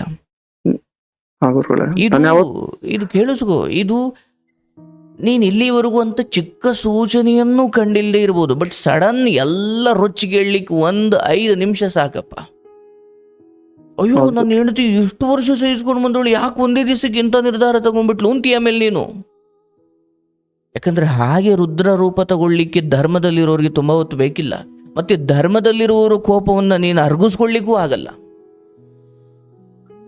ಇಲ್ಲ ಗುರುಗಳೇ, ಆಚೆ ಬಂದ್ರೆ ಈ ಕಡೆ ಸಪರೇಟ್ ಬಂದಾಗಿದ್ದ ಯಾವುದೇ ಕಾರಣಕ್ಕೂ ನನ್ನ ಕಡೆ ಚೆನ್ನಾಗಿದೆ ಗುರುಗಳೇ. ವಿಚಾರವೇ ಇಲ್ಲಪ್ಪ. ನಿನ್ನ ಹೆಂಡತಿ ಜೊತೆ ನೀನ್ ಚೆನ್ನಾಗಿರು. ಆಕೆ ಎಲ್ಲಿದ್ದಾಳು, ಊರೇನಾದ್ರೂ ಅಂದ್ಕೊಳ್ಳಿ, ಸಮಾಜ ಏನಾದ್ರೂ ಅಂದ್ಕೊಳ್ಳಿ, ಸಮಾಜಕ್ಕೆ ಒಳಗಿನ ಕತೆ ಗೊತ್ತಿಲ್ಲ. ಅಯ್ಯೋ ನೋಡು, ಹೆಂಡತಿ ಬಂದಾಗ ತಾಯಿ ಬಿಟ್ಬಿಟ್ಟು ಎಲ್ಲೋ ಇದ್ದಾನೆ ಅಂತ ಅಂದ್ಕೊಳ್ಳಿ. ನಿನ್ನ ತಾಯಿಗೆ ನೀನು ಏನು ಸವಲತ್ತು ಕೊಡ್ಬೋದು ಕೊಡಪ್ಪ, ಬಟ್ ನಿನ್ನ ತಾಯಿಯಿಂದ ಅಥವಾ ನಡತೆಯಲ್ಲಿ ಕೆಟ್ಟು ಹೋಗಿರುವ ನಿನ್ನ ತಾಯಿಯಿಂದ ನಡತೆಯಲ್ಲಿ ಇನ್ನೂ ಧರ್ಮದಲ್ಲಿರುವ ಹೆಂಡತಿಗೆ ಏನಾದರೂ ನೋವಾಗೋ ಥರ ನೀನು ಅವಕಾಶ ಮಾಡಿಕೊಟ್ಟು ಅದರ ನೇರ ಫಲವನ್ನು ನಿನ್ನ ಹೊಟ್ಟೆಯಲ್ಲಿ ಹುಟ್ಟುವ ಅಥವಾ ನಿನ್ನ ಕಾರಣಕ್ಕಾಗಿ ಜನಿಸುವ ನಿನ್ನ ಮಕ್ಕಳ ಕೈಲಿ ನೀನು ಅದನ್ನು ಅನುಭವಿಸ್ಕೊಳ್ತೀಯ. ಈಗ ಆಲ್ರೆಡಿ ಅದೇ ಇಲ್ದಿರ ಮಾಡ್ಕೊಂಡಿದ್ದೀರಿ ಗುರುಗಳೇ. ಆಯಿತು, ಆಗುತ್ತೆ, ಎಲ್ಲ ಒಳ್ಳೇದಾಗುತ್ತೆ. ನಿನ್ನ ತಾಯಿಯಿಂದ ಸ್ವಲ್ಪ ನೀನು ಎಲ್ಲ ವ್ಯವಸ್ಥೆ ಮಾಡಿಕೊಡು, ನಾನು ಬೇಡ ಅನ್ನಲ್ಲ. ಬಟ್ ಮತ್ತೆ ಕರೆ ತರುವ ನಿನ್ನ ತಂಗಿ ವಿಚಾರದಲ್ಲೂ ಅಷ್ಟೇ ಅಪ್ಪ. ಇದಾರೆ ಅವರು ತಂಗಿ ಅಮ್ಮ ನಿಂದ ಏನೇನೋ ಭಾವನೆಗಳು ಇರ್ಬೋದು, ಬಟ್ ಬದುಕನ್ನ ಹಳೇ ಮಾಸ್ಕಾಲ್ಡ್ ಇಟ್ಕೊಂಡೇ ಓಡಾಡೋದಲ್ಲ. ಹೊಸದಾಗಿ ಆ ದಿನ ಏನಿದೆ ಅದ್ರ ಮೇಲೆ ಬದುಕಬೇಕು. ನನ್ ತಂಗಿ ಪ್ರಯತ್ನ ಮಾಡಿದ್ರೆ ಇದು ಆರಾಮಾಗಿ ಹೊಂದ್ಕೊಂಡು ಅಂದ್ರೆ ಸ್ವಲ್ಪ ಸರಿಪಡಿಸ್ಬೋದಾಯ್ತು ಅನ್ಕೊಂತಿದ್ದೆ ಗುರುಗಳೇ ನಾನು. ಸಮಯ ಆಯ್ತು. ನಾನು ಹೇಳೋದು ನಿನ್ ತಂಗಿ ಅಮ್ಮ, ನಿನ್ ತಂಗಿನೂ ಪ್ರಯತ್ನ ಮಾಡೋದು ಬೇಡ. ಯಾಕಂದ್ರೆ ನಿನ್ ತಂಗಿದ ಈಗ ಒಂದು ಸಪರೇಟ್ ಬದುಕು, ನಿಂದೊಂದು ಸಪರೇಟ್ ಬದುಕು. ಅರ್ಥ ಆಯ್ತಲ್ಲ? ಹೌದು ಗುರುಗಳೇ. ನೀನೀಗ ನಿನ್ ತಾಯಿಗೆ ನೀನ್ ಜವಾಬ್ದಾರನಿದ್ದೀಯ, ತಂಗಿಗೆ ನೀನ್ ಜವಾಬ್ದಾರ. ಬಾಬಾ ಅಂದ್ರೆ ನೆರವಾಗಬಹುದು ಅಷ್ಟೇ, ಬಟ್ ಅವಳ ಬದುಕು ಬೇರೆ. ಹೌದು ಗುರುಗಳೇ. ಎಲ್ಲರನ್ನ ಒಳಗೊಂಡು ಬದುಕು, ಎಲ್ಲರೊಳಗೊಂದಾಗು ಮಂಕುತಿಮ್ಮ, ಎಷ್ಟೇ ಬೆಳೆದ್ರು ಎಲ್ಲರನ್ನು ಜೊತೆಗಿರಿಸು ಅಂತ ಹೇಳೋದು ದೊಡ್ಡ ಗುಣದ ಹೌದು. ಆದರೆ ಅದಕ್ಕೆ ಅವರು ಯೋಗ್ಯರಲ್ಲ, ಅಥವಾ ಒಬ್ಬ ಅಯೋಗ್ಯಳಿಂದ ಇನ್ನೊಬ್ಳು ಯೋಗ್ಯಳಿಗೆ ನೋವಾಗ್ತಿದೆ ಅಂದರೆ ಆ ಅಯೋಗ್ಯಳನ್ನು ಸ್ವಲ್ಪ ದೂರ ಇಡಬೇಕು. ಹೌದು ಗುರುಗಳೇ. ಮಮಕಾರವನ್ನು ಬಿಡು. ತಾಯಿ ಆದ್ರೇನು, ತಂಗಿ ಆದ್ರೇನು, ಧರ್ಮ ನೋಡು. ನಿನ್ನ ಹೆಂಡತಿಯನ್ನೇ ಪೂಜಿಸು, ಆಕೆಯನ್ನೇ ಆರಾಧಿಸು. ತಾಯಿ ವಿಚಾರದಲ್ಲಿ ಆಕೆ ತನ್ನ ಅಹಂಕಾರವನ್ನು ಕಳೆದುಕೊಂಡು ಯಾವತ್ತು ಬಂದು ನಿನ್ನ ಮುಂದೆ ನಿಂಕತಾಳಲ್ಲ, ಅವತ್ತು ಆಕೆಯನ್ನು ಪಟ್ಟದ ಮೇಲೆ ಕೂರಿಸು, ರಾಣಿ ಥರ ನೋಡ್ಕೊ. ಬಟ್ ಈಗ ಹಿಂದೆಯಿಂದ ಮಾಡಿಕೊಂಡು ಬಂದ ತಪ್ಪನ್ನ ಈಗಲೂ ನೀನು ಪುಸಲಾಯಿಸ್ತಕ್ಕೆ ಹೋಗ್ತೀನಿ, ಅದು ಮಾಡ್ತೀನಿ ಅಂದ್ರೆ ನಿನಗೆ ಒಳ್ಳೇದಾಗಲ್ಲಪ್ಪ. ಇಲ್ಲ ಗುರುಗಳೇ, ನಾನು ಅದನ್ನ ಅಪೇಕ್ಷೆ ಮಾಡ್ತಾ ಇಲ್ಲ ಗುರುಗಳೇ. ಅರ್ಥ ಮಾಡ್ಕೊ, ನಿನ್ನ ಹೆಂಡತಿಯನ್ನು ಸುಧಾರಿಸ್ಕೊ, ನಿನ್ನ ಹೆಂಡತಿಯ ಮಡಿಲು ಕೂಡ ತುಂಬುತ್ತೆ. ಎಲ್ಲ ಒಳ್ಳೇದಾಗುತ್ತೆ. ಸರಿ ಗುರುಗಳೇ, ಧೈರ್ಯವಾಗಿರಪ್ಪ. ನೋಡಿ, ಸ್ವಲ್ಪ ಈ ಕಾಲವೇ ಹಾಗೆ, ಧರ್ಮ ಸ್ವಲ್ಪ ಕಠಿಣವಾಗಬೇಕು, ಬೇರೆ ವಿಧಿ ಇಲ್ಲ. ಇಲ್ಲಿ ಮಮಕಾರಗಳನ್ನು ಹೆಚ್ಚಿಸಿಕೊಂಡು ಹೋದರೆ, ಮೊದಲೊಂದು ಕಾಲ ಇತ್ತು ಎಲ್ಲೋ ಹೊರಗಡೆಯವರನ್ನು ನಂಬಿ ಮೋಸ ಹೋಗೋದು. ಇವತ್ತು ಹೆತ್ತ ತಂದೆನೇ ಮಗನಿಗೆ ಮೋಸ ಮಾಡೋದು, ಕಟ್ಕೊಂಡು ಹೆಂಡತಿನೇ ಗಂಡನಿಗೆ ಮೋಸ ಮಾಡಿ, ಅಂದರೆ ಧರ್ಮದ್ರೋಹ ಮನೆ ಹೊರಗಡೆ ಇಲ್ಲ. ಅವಾಗೆಲ್ಲ ಹೊರಗಡೆ ಐತಿ, ಒಳಗಡೆನೇ ಇದೆ. ಯಾರು ಏನು ಫೋನಲ್ಲಿ ಯಾರು ಏನು ಮಾತಾಡ್ತಿದ್ದವರು, ರಾತ್ರಿನ ಎಲ್ಲಿ ಏನು ನಡೆಯುತ್ತೋ ಅಷ್ಟು ಆಗ್ಬಿಟ್ಟಿದೆ. ಅದಕ್ಕೆ ಆರಂಭದಲ್ಲೇ ನೀವು ಅದನ್ನು ಕತ್ತರಿಸ್ತಾ ಬರಬೇಕು. ಎಲ್ಲೆಲ್ಲಿ ಬಾಲ ಬೆಳೆಯುತ್ತೆ, ಎಲ್ಲೆಲ್ಲಿ ಅಧರ್ಮ ಬೆಳೆಯುತ್ತೆ, ನೀವು ಆರಂಭದಿಂದ ಕತ್ತರಿಸ್ಕೊಂಡು ಬಂದರೆ ಬದುಕೊಳ್ತೀರಾ. ಇಲ್ಲ ಬಿಡು ನೋಡ್ಕೊಳ್ಳೋಣ, ಇಲ್ಲ ಬಿಡು ನೋಡ್ಕೊಳ್ಳೋಣ, ಇಲ್ಲ ಬಿಡು ನೋಡ್ಕೊಳ್ಳೋಣ. ಎಲ್ಲೋ ಒಂದು ಕಡೆ ಸೂಚನೆ ಸಿಕ್ಕಿರುತ್ತೆ, ಕಣ್ಣಿಗೆ ಬಿದ್ದಿರುತ್ತೆ. ಆದರೆ ನೀವು ಅದನ್ನು ಅಯ್ಯೋ ಬಿಡು ನೋಡೋಣ, ಅಯ್ಯೋ ಬಿಡು ನೋಡೋಣ. ಇವತ್ತು ಧರ್ಮದ್ರೋಹ, ನಂಬಿಕೆ ದ್ರೋಹ ಮನೆ ಒಳಗಡೆನೆ ನಡೀತಾ ಇದೆ. ಏನು ಮಾಡ್ತೀರಿ ಈ ವಿಚಾರದಲ್ಲಿ? ನೋಡಿ, ಈ ವ್ಯಕ್ತಿಯ ದೊಡ್ಡತನ ಅಂದರೆ, ತಾನು ಮದುವೆಯಾಗುವ ಸಮಯ ಬಂದಾಗ ಧಿಕ್ಕರಿಸಿ, ಜಾತಿಗಳನ್ನು ಧಿಕ್ಕರಿಸಿ ಮದುವೆ ಆಗಿ, ಆದರೆ ಯಾವ ಜಾತಿಯವರನ್ನೇ ಆಗಿ ಮನುಷ್ಯ ಜಾತಿಯನ್ನು ಮರಿಬೇಡಿ. ನೀವು ಮದುವೆ ಆಗಿರೋ ಹೆಣ್ಣು ಸಮಾಜ ಹೇಳ್ತಾ ಇದೆಯಲ್ಲ, ಅಯ್ಯೋ ಕೆಟ್ಟ ಜಾತಿಯವಳಪ್ಪ. ಜಾತಿ ಕೆಟ್ಟದ್ದಾಗಲ್ಲ, ಮನುಷ್ಯನ ಒಳಗಿನ ಗುಣ. ಅದಕ್ಕೊಂದು ಶಿಕ್ಷಣ ಬೇಕು, ಸಂಸ್ಕಾರ ಬೇಕು, ಲೋಕಜ್ಞಾನ ಬೇಕು, ಧರ್ಮಜ್ಞಾನ ಬೇಕು. ದೃಷ್ಟಿಯಿಂದ ಯಾವ ಜಾತಿ ಆದ್ರೇನು, ಈ ಮೇಲ್ಜಾತಿಯವರು ಅಂದ್ಕೊಂಡಿರೋರು ಮಾಡಿರೋ ಎಡವಟ್ಟುಗಳೇನು ಒಂದಾ ಎರಡ? ಅಥವಾ ಬುದ್ಧಿವಂತರು ತುಂಬ ಎಜುಕೇಟೆಡ್ಗಳು ಅಂತ ತಗೊಂಡು ಬಂದಾಗ ಆಗಿರೋ ಎಡವಟ್ಟುಗಳು ಒಂದಾ ಎರಡ? ಈ ದೇಶದ ಅಥವಾ ಈ ಸಮಾಜದ 3% ಎಡವಟ್ಟುಗಳು, ಅಕ್ರಮಗಳೆಲ್ಲ ತಿಳಿದವರಿಂದಲೇ ಆಗ್ತಿರೋದು, ಅಥವಾ ಮೇಲಿನವರು ಅಥವಾ ವಿದ್ಯಾವಂತರಿಂದಲೇ ಆಗ್ತಾ ಇರೋದು. ಒಬ್ಬ ರೈತ ಎಳ್ನೀರು, ತೆಂಗಿನ ಮರದಲ್ಲಿ ಬೆಳೆಯುವಂತಹ ಆ ಎಳ್ನೀರು ರೈತನಿಂದ 20 ರೂಪಾಯಿಗೆ ತಂದು ಇಲ್ಲಿ ಬಂದು 60 ರೂಪಾಯಿಗೆ ಮಾರ್ತಿರೋನು ಯಾರು? ಬುದ್ಧಿವನ್ನೇ, ಏನು ದಡ್ಡ ಅಲ್ಲ ಅಲ್ವಾ? ಅದಕ್ಕೆ ನಮ್ಮ ಕನ್ನಡದಲ್ಲಿ ಒಂದು ಹಾಡೈತೆ, ತಿಲಕ ಇಟ್ಟು ತಲೆ ಹೊಡೆಯೋರು ಎಲ್ಲ ತಿಳಿದೋರು, ಪಾಪ ಪುಣ್ಯ ಬದನೇಕಾಯಿ ನಮ್ಗೆ ಯಾಕೆ ಗುರು ಅಂತ. ಪಾಪ ಪುಣ್ಯದ ಬಗ್ಗೆ, ದೇವರ ಬಗ್ಗೆ ಭಕ್ತಿ ಇರಬೇಕು, ಭಯ ಇರಬೇಕು. ಅಯ್ಯೋ ದೇವರು ಬಿಟ್ಟಾನ ಅಂತ ಭಯ ಇರಬೇಕು. ಆದರೆ ಜಾತಿ ಅಡ್ಡ ಬರಬಾರ್ದು. ಮದುವೆಯಾಗಿ ಅಂತರ್ಜಾತಿ ವಿವಾಹ ಆಗಬೇಕು, ಆದರೆ ತಂದೆ ತಾಯಿ ಕಣ್ಣೀರಾಕ್ಸಿ ಆಗೋದಲ್ಲ. ತಂದೆ ತಾಯಿ ಒಪ್ಪಲಿಲ್ವಾ? ದಯವಿಟ್ಟು ತಂದೆ ತಾಯಿ ಭಾವನೆಗೆ ಬೆಲೆ ಕೊಡಿ. ಆ್ಯಂಡ್ ತಂದೆ ತಾಯಿಗಳು ಮೊದಲು ಎಜುಕೇಟೆಡ್ ಆಗಬೇಕು. ಆ್ಯಂಡ್ ಸುಮ್ಮನೆ ಇನ್ನೂ PUCಗೆ ಎಂಟರ್ ಆಗಿರ್ತೀರಾ, ಆಗಲೇ ಪ್ರೀತಿ ಪ್ರೇಮ ಅಯ್ಯೋ ನನ್ನ ಆ ಜಾತಿ ಆದ್ರೇನು, ನಾನು ಜಾತಿ ಮೀರಿ ಮದುವೆ ಆಗ್ಬಿಡ್ತೀವಿ. ಅರೆ ಬದುಕು ಕಟ್ಕೊಳ್ರಿ ಮೊದಲು. ನೀವೊಂದು ಹಂತಕ್ಕೆ ಬಂದಾಗ ಜಾತಿ ಧರ್ಮ ಯಾವುದೂ ನಿಲ್ಲಲ್ಲ. ನನ್ನ ಮಗ ಅವನ ಕಾಲ ಮೇಲೆ ಅವ್ನು ನಿಂತಾನೆ, 4 ಜನಕ್ಕೆ ಬುದ್ಧಿ ಹೇಳ್ತಾನೆ, 4 ಜನಕ್ಕೆ ಕೆಲಸ ಕೊಟ್ಟಿದ್ದಾನೆ, ಬಿಡ್ರಿ ಅವನ ಬದುಕನ್ನು ಅವನು ಹೆಂಗೋ ಕಟ್ಕೊಳ್ತಾನೆ, ಯಾವ ಜಾತಿ ಆದ್ರೇನು, ಯಾವ ದೇಶ ಆದ್ರೇನು. ನಿಮ್ಮ ಪ್ರೀತಿ ಪ್ರೇಮಗಳಿಗೆ ಬೆಲೆ ಸಿಗೋದು ಯಾವಾಗ ಅಂದರೆ ನೀವು ನಿಮ್ಮ ಕಾಲ ಮೇಲೆ ನಿಂತ್ಕೊಳ್ಬೇಕು. ಆಮೇಲೆ ಅಪ್ಪ ನಾನು ಇಂಥವ್ನ ಪ್ರೀತಿ ಮಾಡಿದ್ದೀನಿ, ಹೌದಾ ಮಗನೇ, ಒಳ್ಳೇದಾಗ್ಲಪ್ಪ. ಯಾವಾಗ ನೀವು ಬದುಕಲ್ಲಿ ನಿಮ್ಮ ಟ್ಯಾಲೆಂಟ್, ನಿಮ್ಮ ಪರಿಶ್ರಮ ಅಥವಾ ನಿಮ್ಮ ಪ್ರತಿಭೆ ಅಥವಾ ನಿಮ್ಮ ಶಕ್ತಿ, ನಿಮ್ಮ ವಿದ್ಯಾಭ್ಯಾಸವನ್ನು ಬಳಸಿ ಬದುಕಲ್ಲಿ ನಿಮ್ಮ ಕಾಲ ಮೇಲೆ ನೀವು ನಿಂತಬೇಕು. ನಿಮ್ಮ ಶ್ರಮದಿಂದ ನೀವು ನಿಂತ್ಕೊಂಡಾಗ ಮನೆಯವರು ನೀವು ಕೇಳಿದ್ಕೆಲ್ಲ ಹ್ಞೂ ಅಂತಾರೆ. ಯಾಕೆ? ಅಷ್ಟೊತ್ತಿಗೆ ನಿಮ್ಮ ಮೇಲೆ ನಂಬಿಕೆ ಬಂದಿರುತ್ತೆ.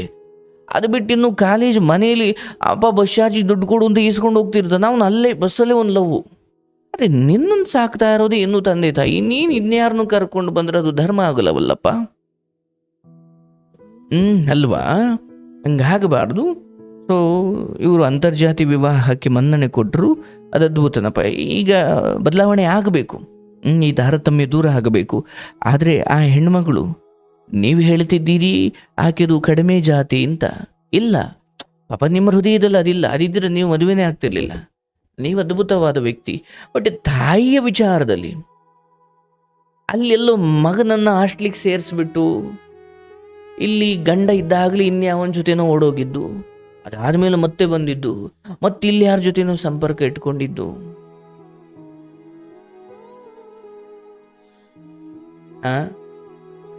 ಈಗ ನೀನು ಹೇಳ್ತೀಯವ್ವ, ಈ ಕಾರ್ಯಕ್ರಮ ನೀನೇನಾದರೂ ಕೇಳಿಸ್ಕೊಳ್ತಿದ್ರೆ, ಅಯ್ಯೋ ನಾನು ಒಂಟಿ ಹೆಣ್ಣು, ನನಗೂ ಯಾರಾದರೂ ಆಸರೆ ಬೇಕು. ಒಂಟಿ ಹೆಣ್ಣು ಏನು ಹುಟ್ಟಿದಾಗ್ಲಿಂದ ಒಂಟಿ ಹೆಣ್ಣು ಆದ? ಇಲ್ಲ. ಗಂಡನ ಬಿಟ್ಟು ನೀನು ನಿನ್ನನ್ನು ಒಂಟಿ ಮಾಡ್ಕೊಂಡಿದ್ದು. ಗಂಡ ಏನು ಬಿಟ್ಟೋಗಿದ್ನ? ಇಲ್ಲ, ಇದ್ದ ಆತ. ನೀನಕ್ಕೆ ಬಿಟ್ಟೋದೆ ಅಲ್ವಾ? ಇವೆಲ್ಲ ಆಗಬಾರ್ದು. ನೋಡಿ, ಈ ಚಿಕ್ಕ ಪುಟ್ಟ ವಿಚಾರಗಳನ್ನು ಮಕ್ಕಳಾದವರು ನೋಡಿ ಭಾಳ ಪ್ರೀತಿಯಿಂದಲೇ ಮೊದಲೇ ಹೇಳಬೇಕು. ನೋಡಮ್ಮ, ಇದು ಸರಿಯಲ್ಲ, ಅಪ್ಪ ಇದು ಸರಿಯಲ್ಲ ಹೇಳಬೇಕು. ಅಯ್ಯೋ ಹೆಂಗೆ ಹೇಳೋದು ಅಂತ ನೀವು ಸುಮ್ಮನಿದ್ರೆ ನಾಳೆ ಉಗ್ರಲ್ಲಿ ಚಿವುಟೋದಕ್ಕೆ ಕೊಡ್ಲಿ ತಗೊಂಡು ನಿಂತ್ಕೊಬೇಕಾಗುತ್ತಷ್ಟೇ. ಒಳ್ಳೆಯದಾಗಲಿ. ನಿಮ್ಮ ಹೆಂಡತಿನ ಚೆನ್ನಾಗಿ ನೋಡ್ಕೊಳ್ಳಿ. ಆಕೆ ನಿಮ್ಮ ಪಾಲಿನ ದೇವತೆ. ಭಗವಂತ ನಿಮ್ಮನ್ನು ಚೆನ್ನಾಗಿಡಲಿ.